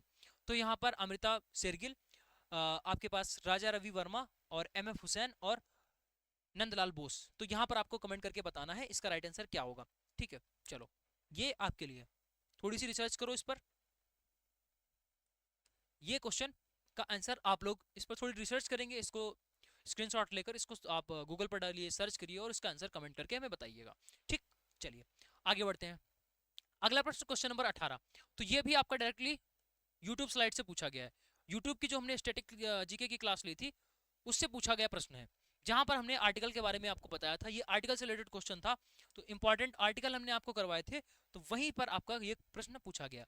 तो हमने जो आपका क्वेश्चन करवाया था आर्टिकल 17 का, ठीक है, जो एमसीक्यू फॉर्मेट में था आर्टिकल 17, ठीक है, आर्टिकल 17 का एमसीक्यू फॉर्मेट में था, और उसको हमने एक्सप्लेन करने के लिए पूरा हमने आपको बताया था कि आर्टिकल 21 ए में क्या है, ठीक है, शिक्षा को लेकर अधिकार है, उसके अलावा आपका 32 में क्या है, सारी बातें आपको बताई गई थी। डायरेक्ट क्वेश्चन आपका ये वाईटी क्लास से आ गया। आप समझ लो कि यूट्यूब पर जो आपकी क्लास हो रही है वो इतनी इंपॉर्टेंट है, तो बैच में जो क्लासेस हो रही होंगी वो कितनी ज्यादा आप लोगों के लिए इंपॉर्टेंट है। ठीक है, तो यहीं से अगर आपको फिर एक बार याद दिला दें कि कंप्लीट अगर आपको बैच करना है, कंप्लीट अगर आपको बैच करना है पैरामेडिकल के लिए नॉन टेक्निकल वाला, तो आप हमारे इस नॉन टेक्निकल बैच से जरूर जुड़ जाइएगा। कितना ज़्यादा इंपॉर्टेंट है, समय जब निकल जाएगा उसके बाद में आपको सिर्फ और सिर्फ पछतावा होगा। जब आपके साथी सेलेक्ट हो जाएंगे तो आपको लगेगा अरे कहाँ कमी रह गई, काश उस टाइम उतनी मेहनत कर ली होती, या पहले कोई ये बैच हमें सजेस्ट कर देता, या पहले हमें ये बुक मिल जाती, या कुछ ऐसा हो जाता जो हम तैयारी कर लेते। देखो, जब भी आपका फाइनल रिजल्ट आता है या फिर आप सिलेक्शन होता है, आप ज्वाइनिंग होती है, तो ये मानकर चलो कि आपने कम से कम 1 साल पहले आपने उसकी तैयारी की है, तब जाकर आपको आज ज्वाइनिंग मिली है। तो जो बच्चा आपके साथ वाला आज सेलेक्ट हुआ है, इसका मतलब है उसने लगभग 1 साल पहले तैयारी की होगी। ठीक है, अभी आपको आपके सर्कल में पता नहीं चल रहा होगा कि वो तैयारी कर रहा है कि नहीं कर रहा है कि क्या है, लेकिन कल को जब वो आधे महीने बाद या 1 महीने बाद या 6 महीने बाद या 1 साल के बाद में वो सेलेक्ट हो जाएगा, तब फिर आपको अफसोस होगा। बहुत बच्चे सिर्फ में यही मैसेज करते हैं कि सर अब तो हमारे साथ खेलता था, हमारे साथ ये था और ये था, दोस्ती बहुत अच्छी थी, अब जो है उसका सिलेक्शन हो गया है और हमारा नहीं हो पाया। तो दिक्कत तब वहीं से स्टार्ट हो जाती है, लेकिन तब देर हो चुकी होती है। फिर आपको चाहिए कि जल्दी से एग्जाम आया, हमारा सिलेक्शन हो जाए, जल्दी जल्दी सिलेक्शन हो जाए। नहीं, हमने बोला कि भाई 1 साल पहले से आपको पूरी कंप्लीट तैयारी करनी होती है, तब जाकर कहीं आपका सिलेक्शन हो पाएगा। तो उसके लिए आप अभी से तैयारी शुरू कर दीजिए। कोई इतना, हम सीधा बोल रहे हैं कि भाई ये इस प्राइस रेंज पर जो हम आपको ये चीज़ प्रोवाइड कर रहे हैं ये कहीं पर नहीं मिलेगा। अगर आप अपना खर्चा उठाकर देखोगे तो ये कोई बहुत बड़ा खर्चा नहीं है। 1 साल का अगर आप फालतू का खर्चा सिर्फ काउंट करोगे ना, तब भी जो है आपका इसका जस्ट 10 गुना हो जाएगा, नहीं 10 गुना तो 5 गुना तो हो ही जाएगा वो फालतू फालतू वाला खर्चा। ठीक है, 2 बार अगर पिज्जा खाओगे तो इससे ज्यादा का खर्चा हो जाता है, और वो चीज हम आपको, और 2 बार पिज्जा तो आप 2 से 3 महीने में खा ही लोगे। ठीक है, हम यहाँ पर जो आपको प्रोवाइड कर रहे हैं ये 15 महीने की वैलिडिटी के साथ में चीज प्रोवाइड कर रहे हैं जो आपकी लाइफ चेंजिंग हो सकती है। बार बार आपको नहीं बोलेंगे, बाकी आप समझदार हो ही, तो प्ले स्टोर पे जाइए, एजुकेशन मसाला एप्लीकेशन को डाउनलोड करके इस बैच में जुड़ जाइएगा। ठीक है, तो हम आपको पढ़ा रहे हैं तो सजेस्ट करना, गाइड करना हमारा भी फर्ज बनता है। जिस हिसाब से बच्चे आते हैं बाद में रोते हैं कि सर ऐसा कर दो वैसा कर दो, सर के पास में कोई जादू नहीं है कि भाई ऐसे चुटकी घुमाई और आपका सिलेक्शन हो गया। टाइम लगता है किसी भी प्रोसेस में। और लैब टेक्नीशियन के अगर आप स्टूडेंट हो तो ये सिलेक्शन बैच तो आपके लिए बेस्ट है ही है, जिसमें हम आपको जो है क्या प्रोवाइड कर रहे हैं, अपना वाला जो नॉन टेक्निकल का जो बैच है वो इसमें आपको फ्री मिलेगा। मतलब टेक्निकल तो मिलेगा ही मिलेगा, आपको नॉन टेक्निकल भी इसमें मिल जाएगा। देर मत करो, अभी ज्वाइन कर लो, क्योंकि इसमें अभी आपको टेस्ट सीरीज भी प्रोवाइड की जा रही है। ठीक है, वाईटी पर जो क्लासेस आ रही हैं उनको लगातार आप करते रहिएगा, क्योंकि वो क्लासेस बेस्ट हैं। सीधा सीधा क्वेश्चन वहां से फंस रहा है। ठीक है, चलिए क्वेश्चन में क्या बोला गया था, काम का अधिकार, शिक्षा का अधिकार तथा कुछ परिस्थितियों में लोक सहायता का अधिकार संबंधी जो है वो संविधान के किस आर्टिकल में निहित है? तो इसका जो राइट आंसर हो जाएगा वो आपका होगा आर्टिकल 41। ठीक है, क्या हो जाएगा, आर्टिकल 41। इसके अलावा आपको याद रखना है आर्टिकल 32। क्या याद रखना है, आर्टिकल 32। तो इसको क्या बोलते हैं, संविधान की आत्मा। यानी जब आपके संविधानों का हनन होगा, यानी कि आपके जो फंडामेंटल राइट हैं, मौलिक अधिकार हैं, उनका जब हनन होगा तो फिर आर्टिकल 32 के थ्रू कहां जा सकते हो, सुप्रीम कोर्ट जा सकते हो। ठीक है, संविधान की आत्मा।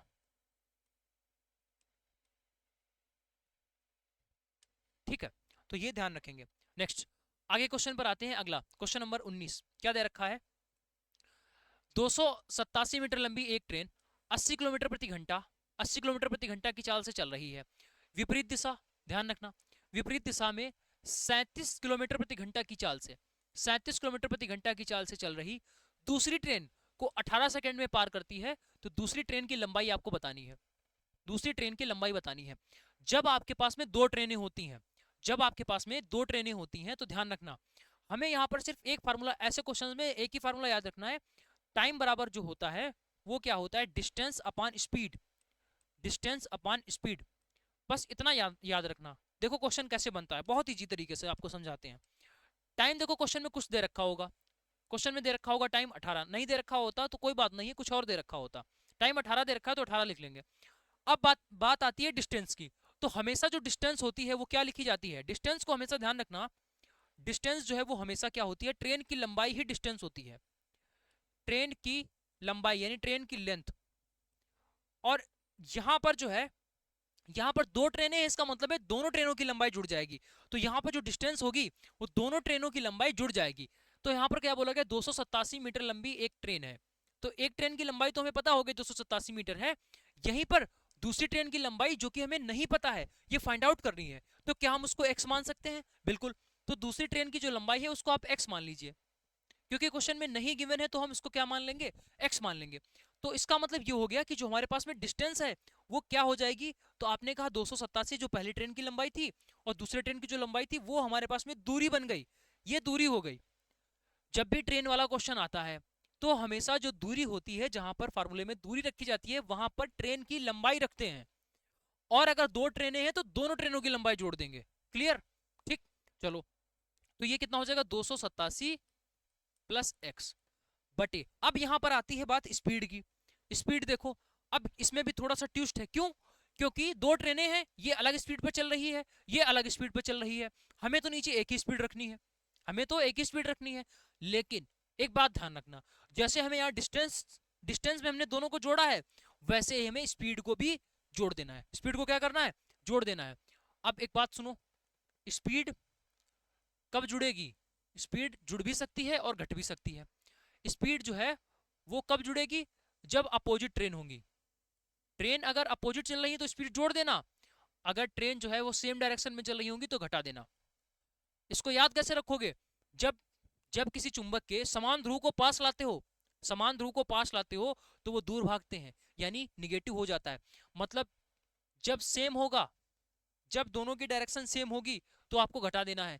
जब ट्रेन दोनों अलग अलग डायरेक्शन में चले तो उन दोनों की स्पीड जोड़ देना। यहां पर क्या बोल रहा है, अपोजिट डायरेक्शन, क्या बोल रहा है, विपरीत दिशा, अपोजिट डायरेक्शन बोल रहा है। ठीक है, देखो अपोजिट डायरेक्शन, तो जब अपोजिट डायरेक्शन होगी तो दोनों की स्पीड को जोड़ देना है। चलो भाई जोड़ते हैं स्पीड। पहले वाले की कितनी स्पीड है, तो आपने कहा 80, दूसरे वाले की स्पीड कितनी है, तो आपने कहा 37, दोनों को जोड़ दिया। क्या इतने से काम बन गया, नहीं।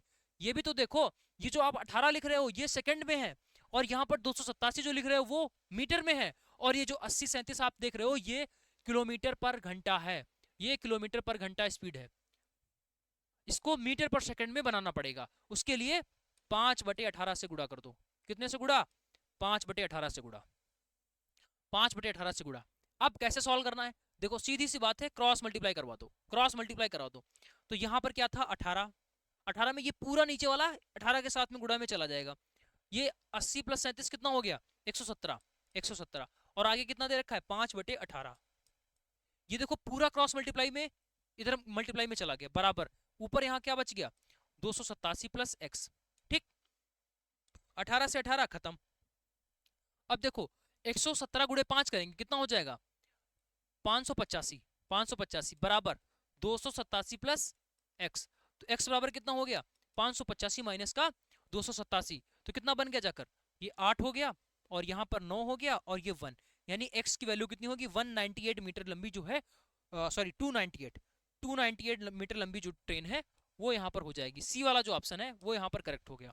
समझ में आया, सिर्फ एक फार्मूला, कौन सा, टाइम बराबर डिस्टेंस अपॉन स्पीड, सिर्फ एक फार्मूला में अगर दो ट्रेनें हैं तो दोनों ट्रेनों की जो लंबाई है वो दूरी का काम करेगी, और जो स्पीड है, स्पीड, ये भी दोनों ट्रेनों की जुड़ जाएगी। कब? जब दोनों टक्कर करने वाली हो इस तरीके से, तब जुड़ जाएगी स्पीड।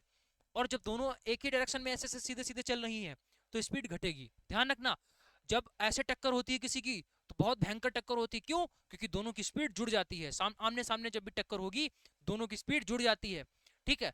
और जब सेम ही डायरेक्शन में अगर ऐसे चल रहे हो तो स्पीड घटेगी, सेम डायरेक्शन में अगर चल रहे हो तो स्पीड घटती है। ये बात ध्यान रखना।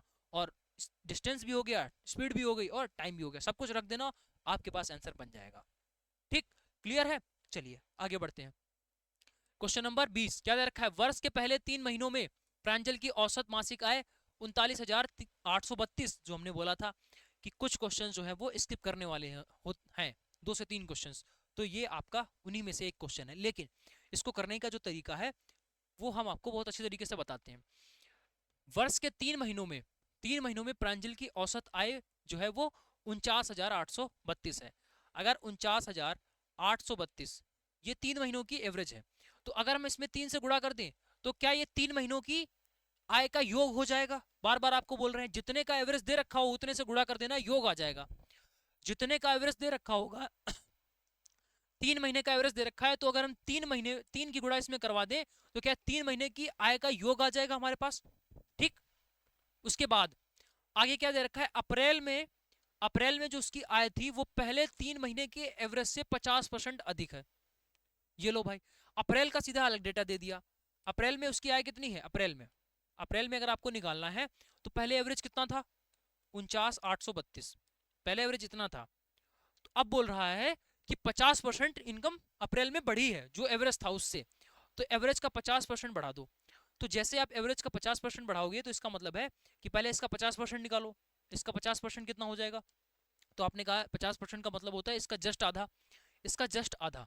तो इसका जस्ट आधा जो है वो कितना होगा? लास्ट में आप इसको 1/6 कर लो, तो इसका जस्ट आधा उसी में जोड़ दोगे तो ये 1.5 गुना पड़ जाएगी। यानी कि यहाँ पर आप ऐसा समझो कि हमारे पास कुछ भी आंसर होगा उसके लास्ट में 8 होगा। लास्ट में क्या हो जाएगा? 8। मतलब हम इस क्वेश्चन को सिर्फ यूनिट डिजिट से सॉल्व करने वाले हैं, सिर्फ इकाई के अंक से सॉल्व करेंगे, पूरा क्वेश्चन सॉल्व नहीं करना है क्योंकि कैलकुलेशन इसमें काफी ज्यादा है। तो जो भी था देखो 50% अधिक करना है, तो हमने क्या किया?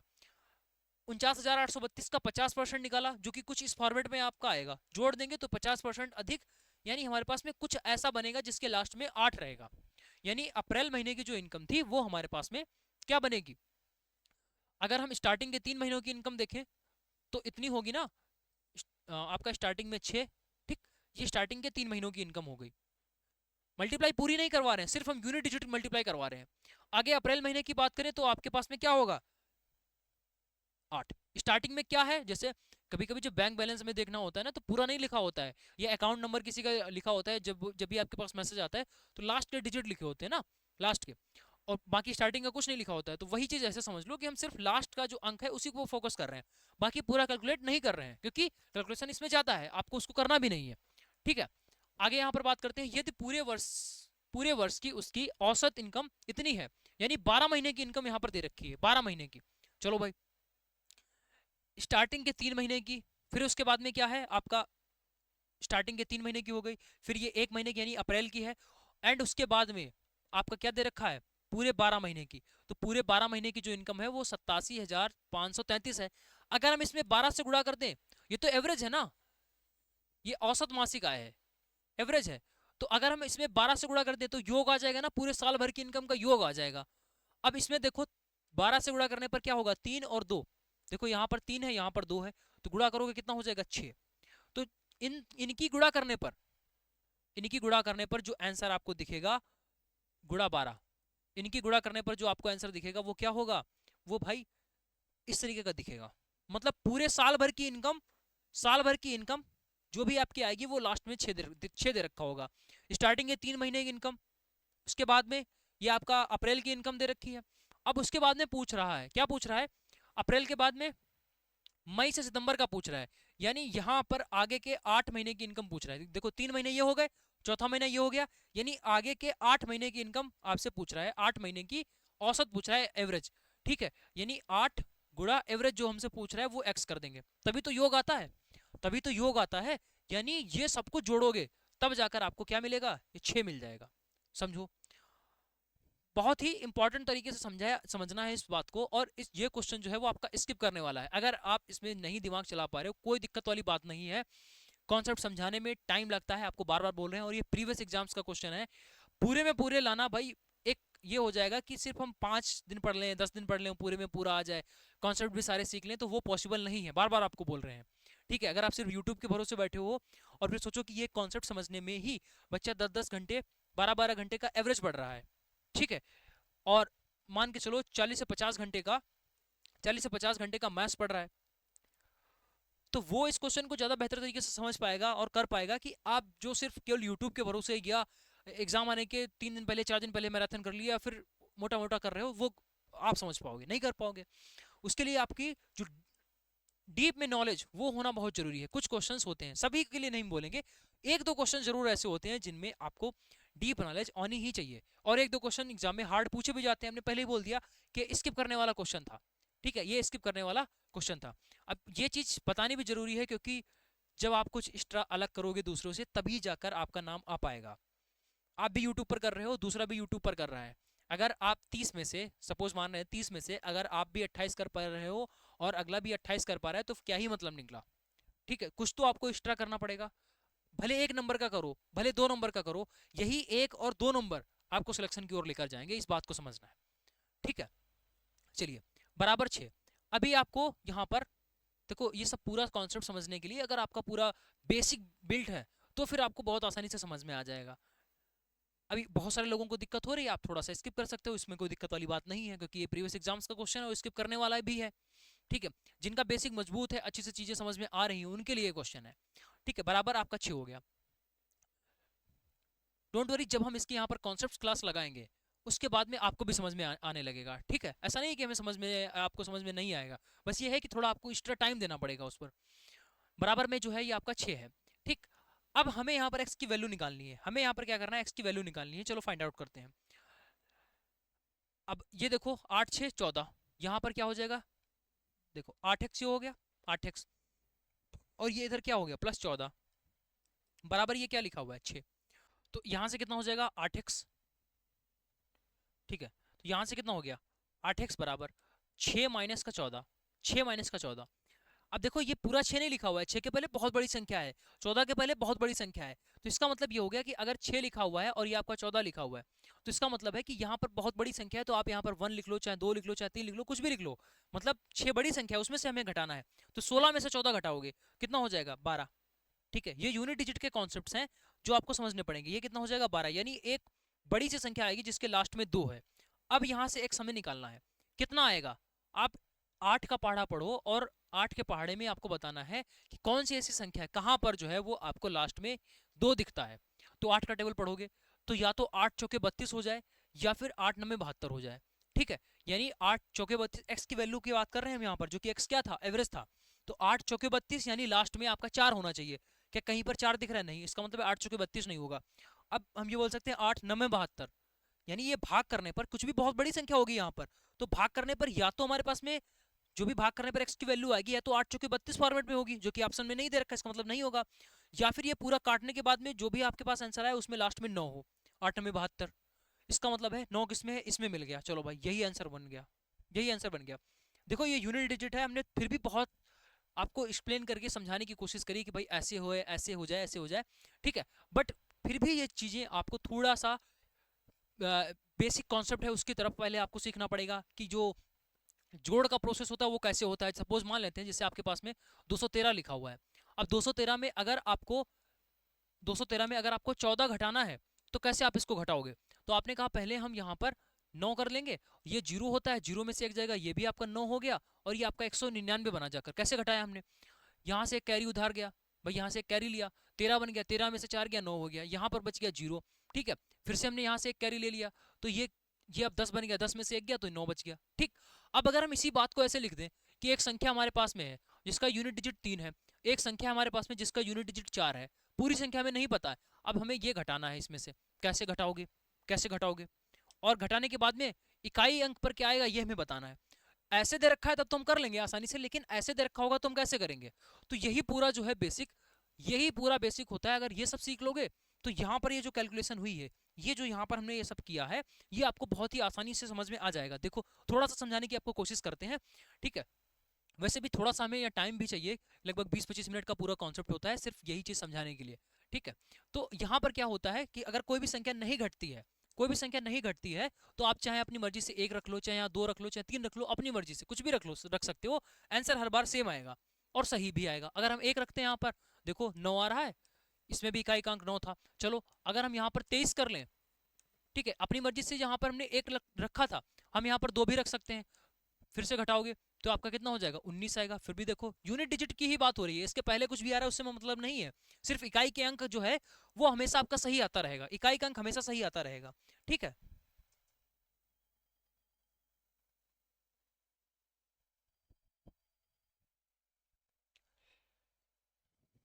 इकाई का जो अंक है वो आपका हमेशा सही आता रहेगा, ठीक।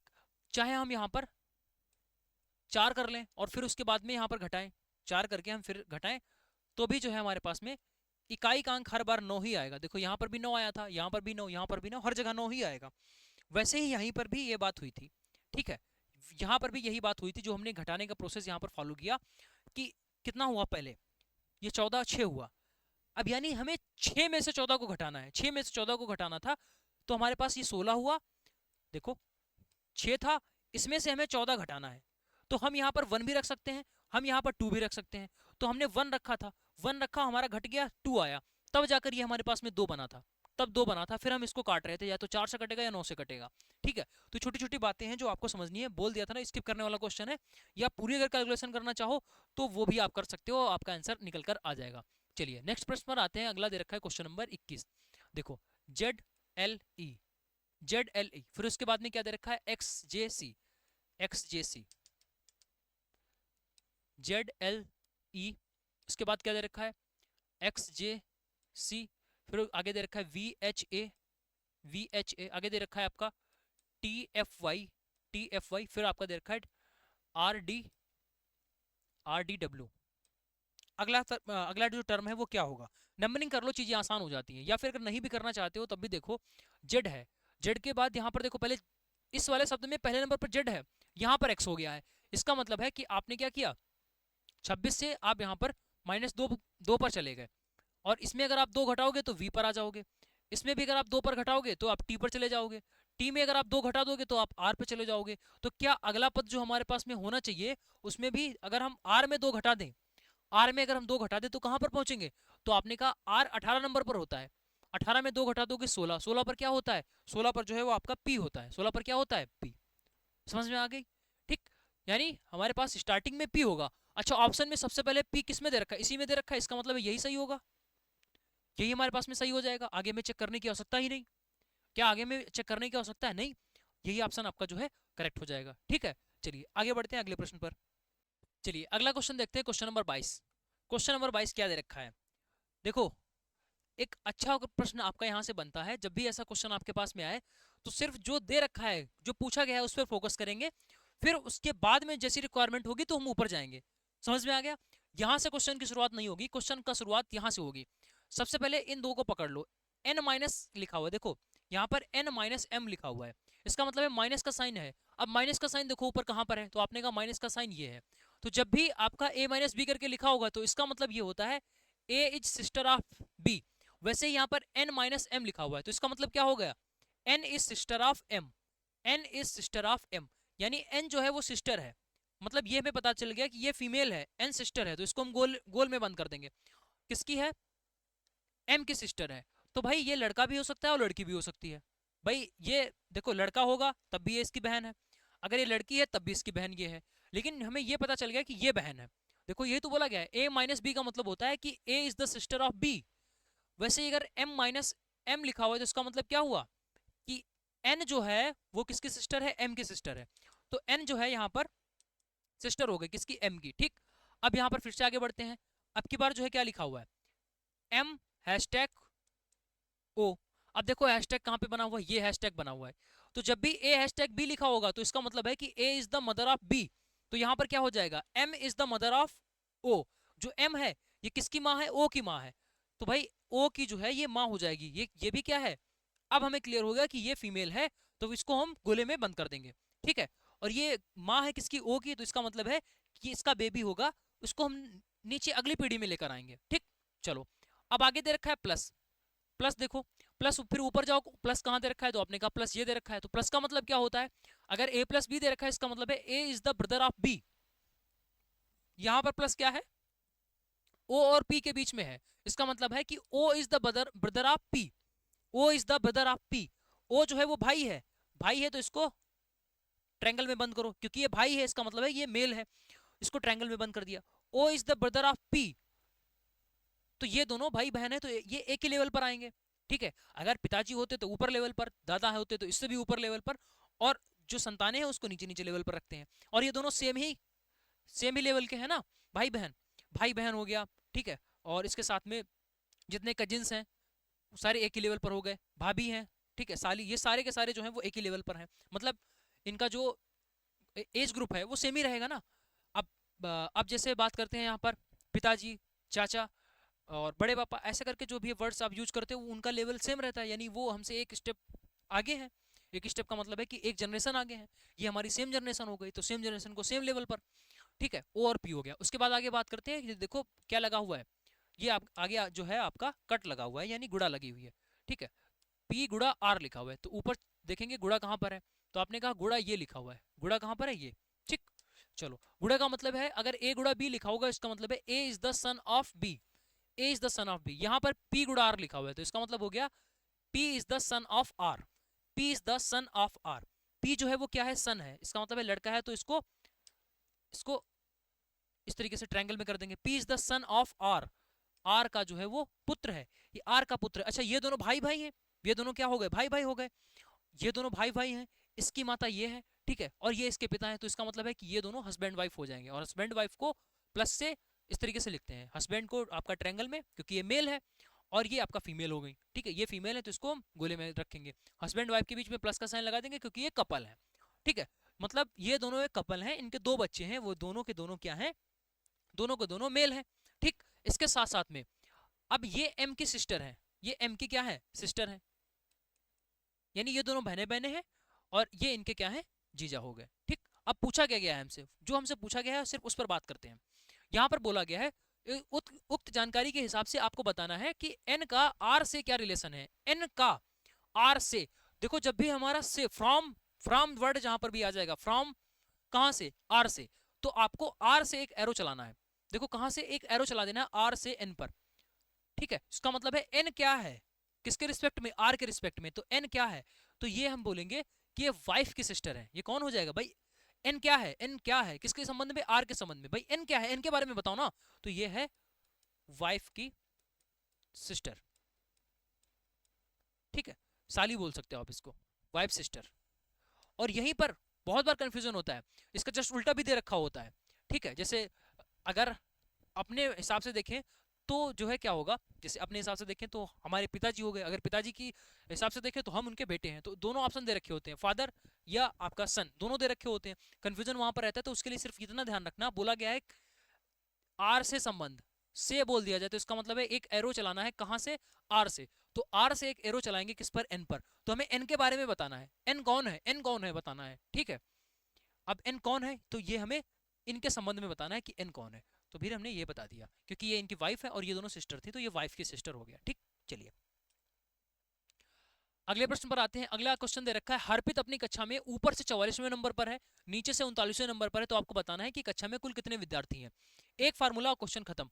जब भी आपके पास में किसी एक पर्सन की ऊपर से रैंकिंग नीचे से रैंकिंग पता हो जाए, top plus bottom, top plus bottom, यानी अगर हमें टोटल लिखना है तो एक ही बच्चे की ऊपर से रैंकिंग पता हो, नीचे से रैंकिंग पता हो, उसमें से अगर आप -1 कर दोगे तो क्लास में टोटल कितने बच्चे हैं ये पता चल जाएगा, ठीक है।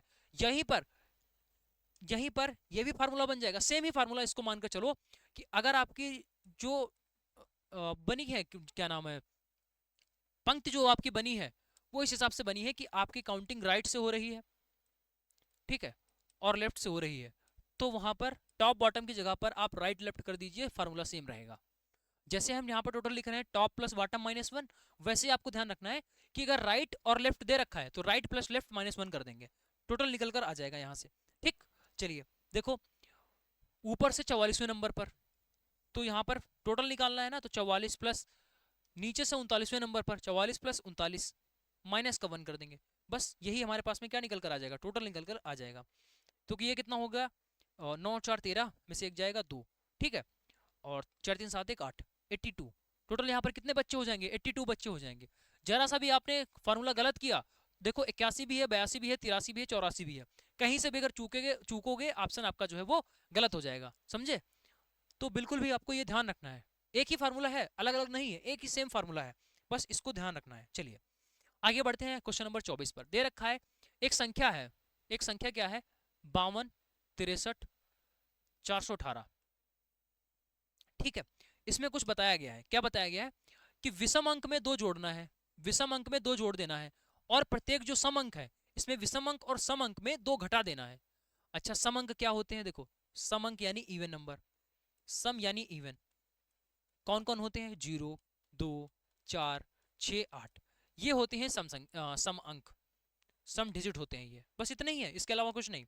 और अगर ऑड डिजिट की बात करें तो इसके अलावा जो भी बच गया, यानी 1 3 5 7 9, ये सारे के सारे क्या हैं, ऑड हैं। तो अगर आप एक याद कर लोगे, यानी 2 का पहाड़ा याद रखो सीधा, 2 का पहाड़ा और 0 भी, तो 2 का पहाड़ा जो होता है वो क्या होता है, इवन होता है, यानी सम होता है, बस सीधी सी बात। अब ये करना है कि जहां जहां हमें सम अंक दिख रहा है, जहां जहां हमें सम अंक दिख रहा है उसको 2 से कम कर दो, और जहां जहां विषम अंक दिख रहा होगा उसमें 2 बढ़ा दो। ऐसा करते ही हमारे पास एक नई संख्या जनरेट होगी, जो नई संख्या हमें प्राप्त होगी उस संख्या में बाएं से पहला, बायां क्या होता है, देखो आपका दाहिना ये है, तो इधर ये भी आपका क्या हो जाएगा, राइट, ठीक है। मतलब आपका राइट वो वो ही आपका इधर भी राइट हो जाएगा, जो आपका हाथ है, इधर अगर आपका हाथ राइट में है तो हमारा इधर भी राइट में ही होगा। आप जिस कॉपी पे लिखोगे, जिस पेपर पर आप क्वेश्चन सॉल्व करोगे, ठीक है, तो आप सीधा हाथ देखना किधर राइट में है, तो उधर उसी कोने में चले जाना, वो राइट साइड माना जाता है, ठीक है। तो यहाँ पे बोल रहा है कि बाएं से पहला, तो बाएं से पहला तो ये हो जाएगा इधर वाला, ठीक। और बोला गया है कि दाएं से भी पहला, तो दाएं से भी पहला यहाँ पर, ठीक।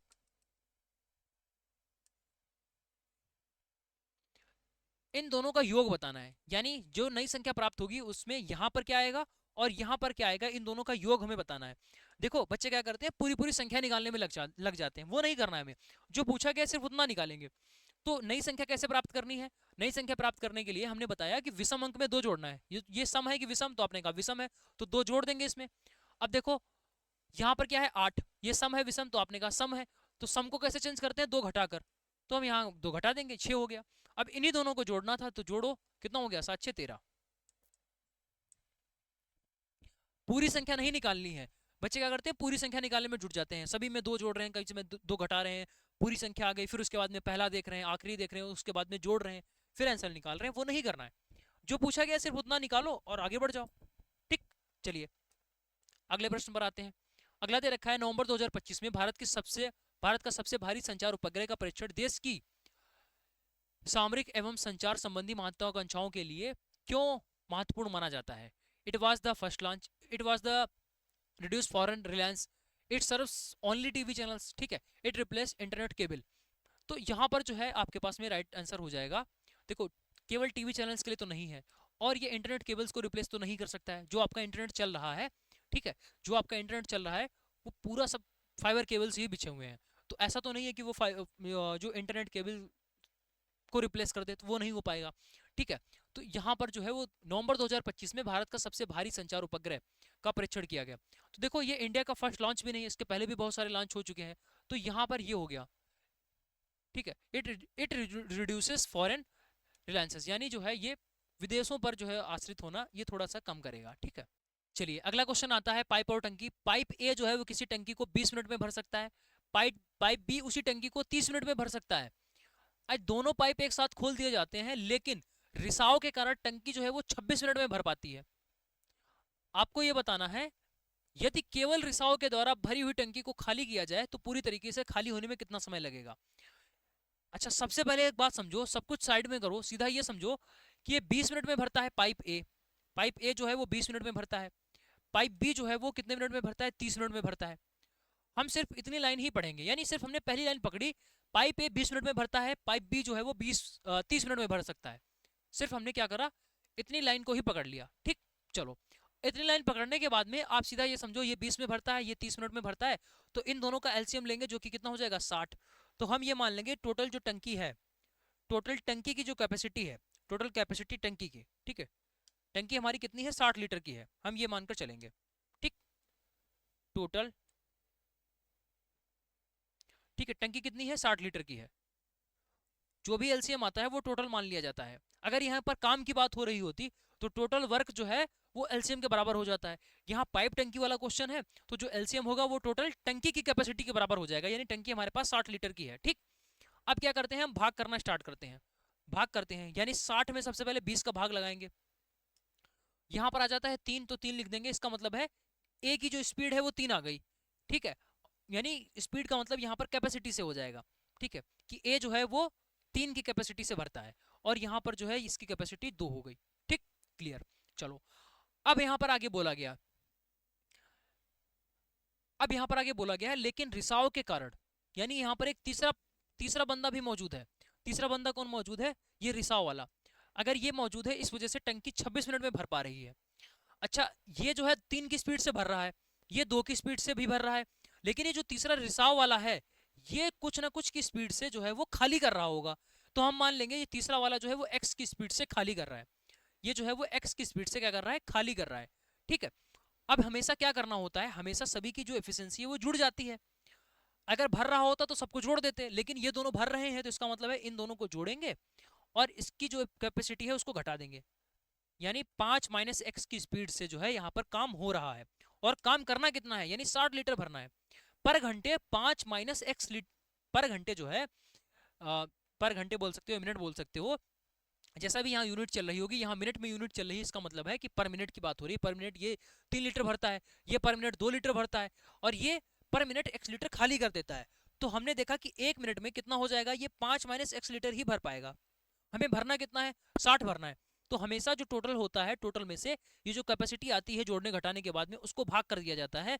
यहाँ से हमें टाइम मिल जाता है, और टाइम इस बार क्वेश्चन में गिवन है बराबर 26, तो ये क्वेश्चन में गिवन है। ठीक है, चलो इसको जो है वो मल्टीप्लाई हम लोग करके देख लेते हैं, सॉल्व करके देख लेते हैं। तो यहाँ पर कितना हो जाएगा, 60 बटे 60 बराबर, क्रॉस मल्टीप्लाई कराओगे तो क्या हो जाएगा, 60 बराबर 26 गुणे 5 कितना हो गया, 56 30 और 3 130 हो गया, माइनस 26x, यानी कि 26x बराबर, 26x बराबर ये कितना हो जाएगा 70, x बराबर 35 बटे, x बराबर 35 बटे 13, x बराबर 35 बटे 13। तो क्या हमारे पास में ये आंसर आ गया, नहीं, अभी आंसर नहीं आया। ये x क्या आया है, x तो हमने माना था, कैपेसिटी मानी थी, x तो हमने कैपेसिटी मानी थी, लेकिन फाइनल आंसर क्या होगा, बोला गया ना ये पूरी टंकी को खाली करने में कितना समय लगाएगा, पूरी टंकी को खाली करने में कितना समय। देखो यहाँ पर जो सबसे ऊपर लिखा होता है, ये सी की बात कर रहे हैं, ये रिसाव वाला, तो यहाँ पर क्या आएगा ये हमसे पूछा गया है। हमने क्या निकाला है, हमने निकाला है जो इसको भाग करने पर यहाँ पर आता है कैपेसिटी, वो हमने निकाली है। लेकिन देखो यहाँ पर 20 क्या लिख रहा है, ये पूरी टंकी को 20 मिनट में भरता है, ये पूरी टंकी को 20 मिनट में 30 मिनट में भरता है। यहीं पर हमें चाहिए कि ये पूरी टंकी को कितने मिनट में खाली करता है, ये वाला चाहिए, जबकि हमने निकाला ये वाला है। तो वो कैसे निकलेगा, यानी टोटल में से अगर हम 60 में से अगर हम भाग लगा दें जो हमारे पास में x आया है इसका, यानी 35 बटे 13 का, तो आंसर बन जाएगा।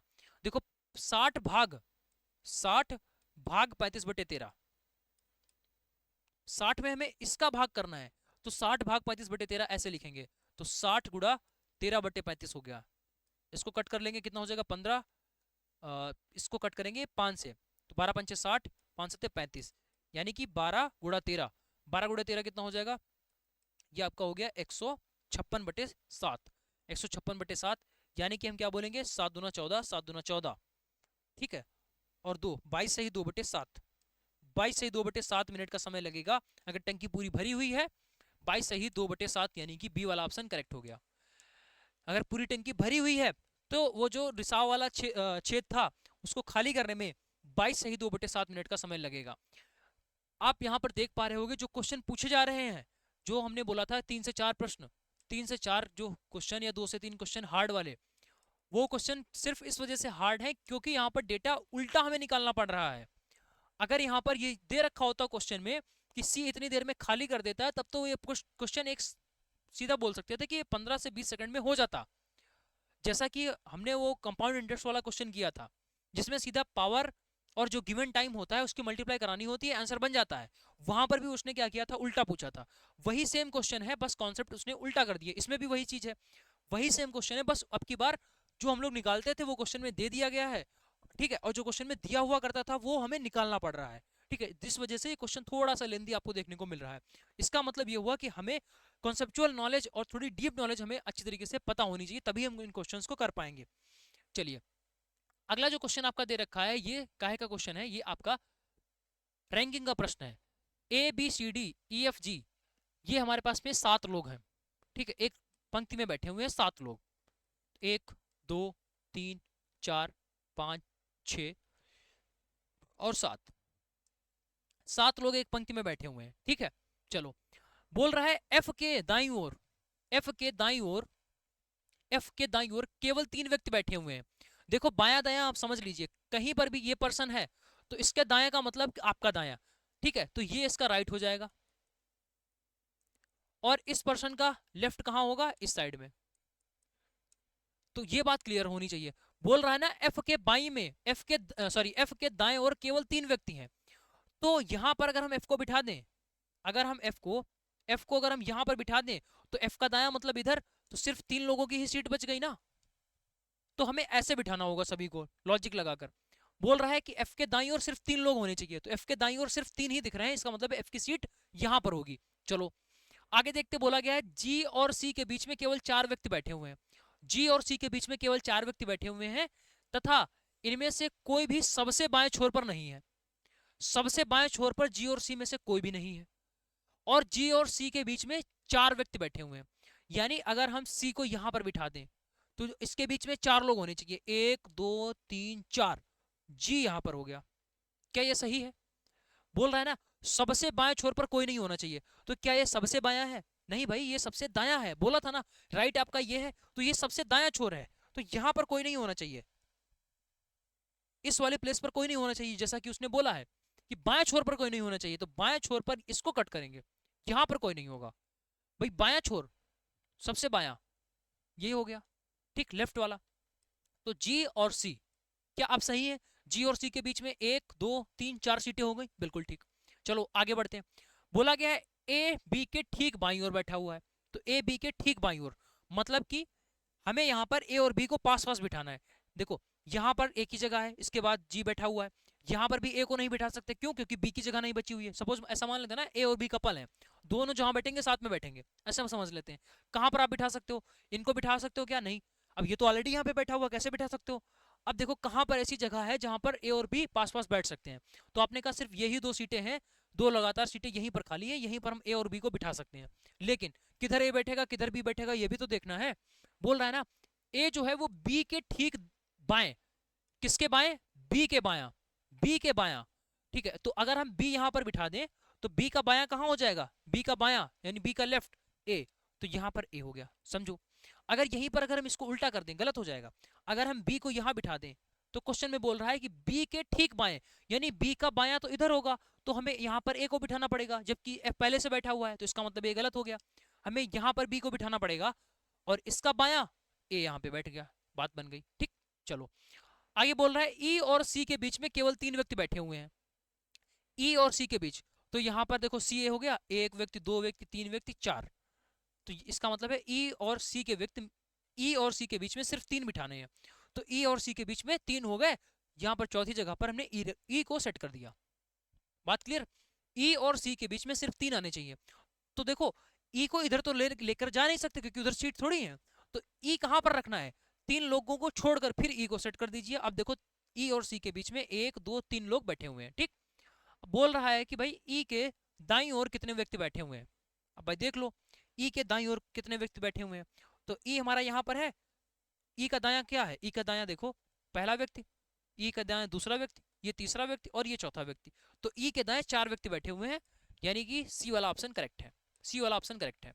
आसान प्रश्न होते हैं, बस आपको राइट लेफ्ट का नॉलेज होना चाहिए, क्वेश्चन आपका आसानी से सॉल्व हो जाएगा। सारे जो पॉइंट्स लिखे होते हैं उनको ध्यानपूर्वक पढ़ना होता है, ठीक है।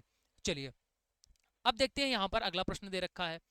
अगला यहाँ पर दे रखा है कि सीधी सी बात यह है कि एक लॉजिक ये दे रखा है, इस लॉजिक के हिसाब से, ठीक है, इस लॉजिक के हिसाब से आपको देखना है, वही लॉजिक यहाँ पर भी काम आना चाहिए, वैसा ही लॉजिक आपको इसमें भी ढूंढना चाहिए, उसमें भी आपको ढूंढना है। चलो ये देखो, ये किस हिसाब से एक सीरीज जैसी बन रही है, किस हिसाब से एक सीरीज जैसी बन रही है, इसको हमें फाइंड आउट करना है।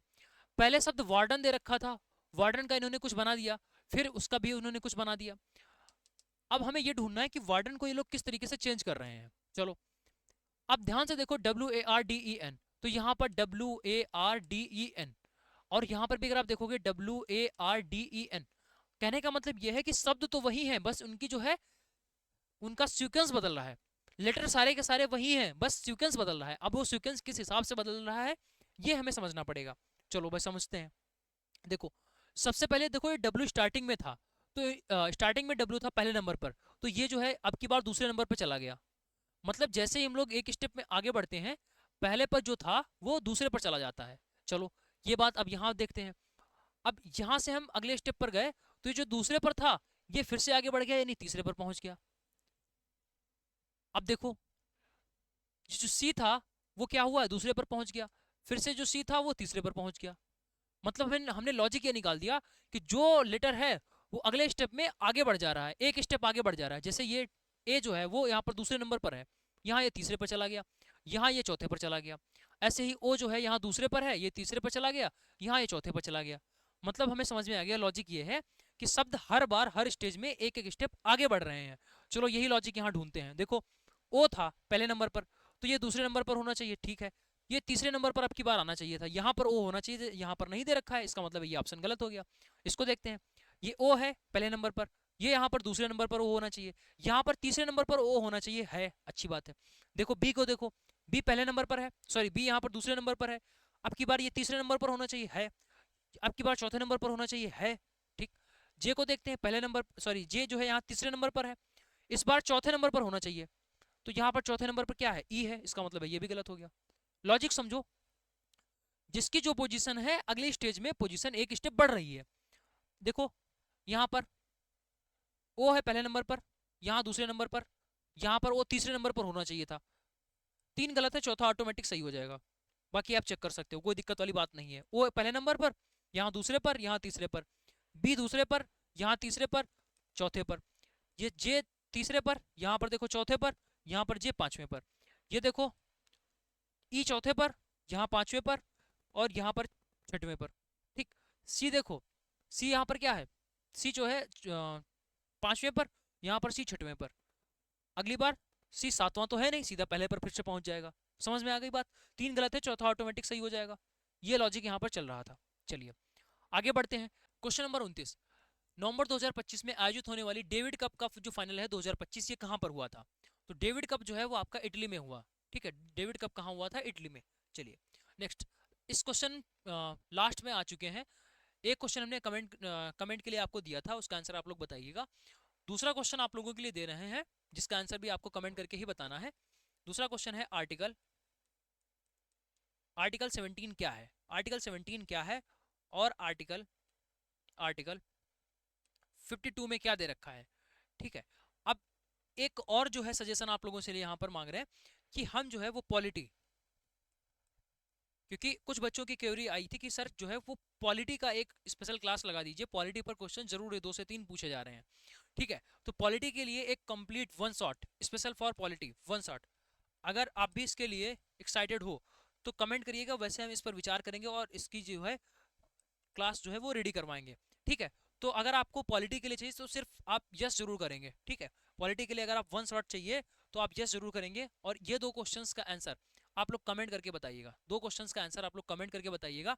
गांधी इरविन पैक्ट में गांधी जी लंदन में जो है वो गोल में सम्मेलन में शामिल हुए थे, कब कब उनको शामिल किया गया था, तो ये था मार्च 1931 में, ठीक है। मार्च 1931 में गांधी जी सिर्फ एक ही गोलमेज सम्मेलन में शामिल हुए थे, वो कौन सा कब हुआ था, मार्च 1931 में हुआ था, ठीक है। तो कैसी लगी क्लास आप लोग कमेंट करके जरूर बताइएगा। और अभी आपके पास में टाइम है, अगर आप जुड़ना चाहो तो वो हमारे पेड बैच के साथ में जुड़ सकते हो। प्ले स्टोर पे जाइए, इसको मसाला एप्लीकेशन को डाउनलोड करिए और अपनी जो तैयारी है उसको एक नेक्स्ट लेवल पर लेकर जाइए, जिसका रिजल्ट आपको आगे आने वाले टाइम में दिखेगा, इंस्टेंट रिजल्ट आपको नहीं दिखेगा, ठीक है। तो अगर ये सब आप करना चाहते हो और अपना एक सीट पक्की करनी चाहते हो, सबसे इंपॉर्टेंट चीज़, तो फिर आपको अभी से और आज से ही तैयारी शुरू कर देनी है। सिर्फ यूट्यूब के भरोसे आप मत रहिएगा, आपको स्पेशली बोल रहे हैं। यूट्यूब के भरोसे सिर्फ हम ये बोल सकते हैं, यूट्यूब से जो आपने पढ़ रखा है पहले उसका रिवीजन यहाँ पर होता है, ना कि यहाँ से सिर्फ और सिर्फ सोचो कि केवल यूट्यूब से ही सब कुछ हो जाए, तो वो नहीं होता है, क्योंकि ये प्रॉपर रिवीजन वाला क्लास जो है वो यहाँ पर रहता है। ठीक है, तो इसी के साथ ही हम चीज़ों को यहीं पर एंड करते हैं, मिलते हैं नेक्स्ट क्लास में, तब तक के लिए जय हिंद और ख्याल रखिएगा। और इस पर जरूर कमेंट करिएगा इन क्वेश्चंस का, और पॉलिटी के लिए आप अपना फीडबैक जरूर दीजिएगा। ठीक है, चलिए।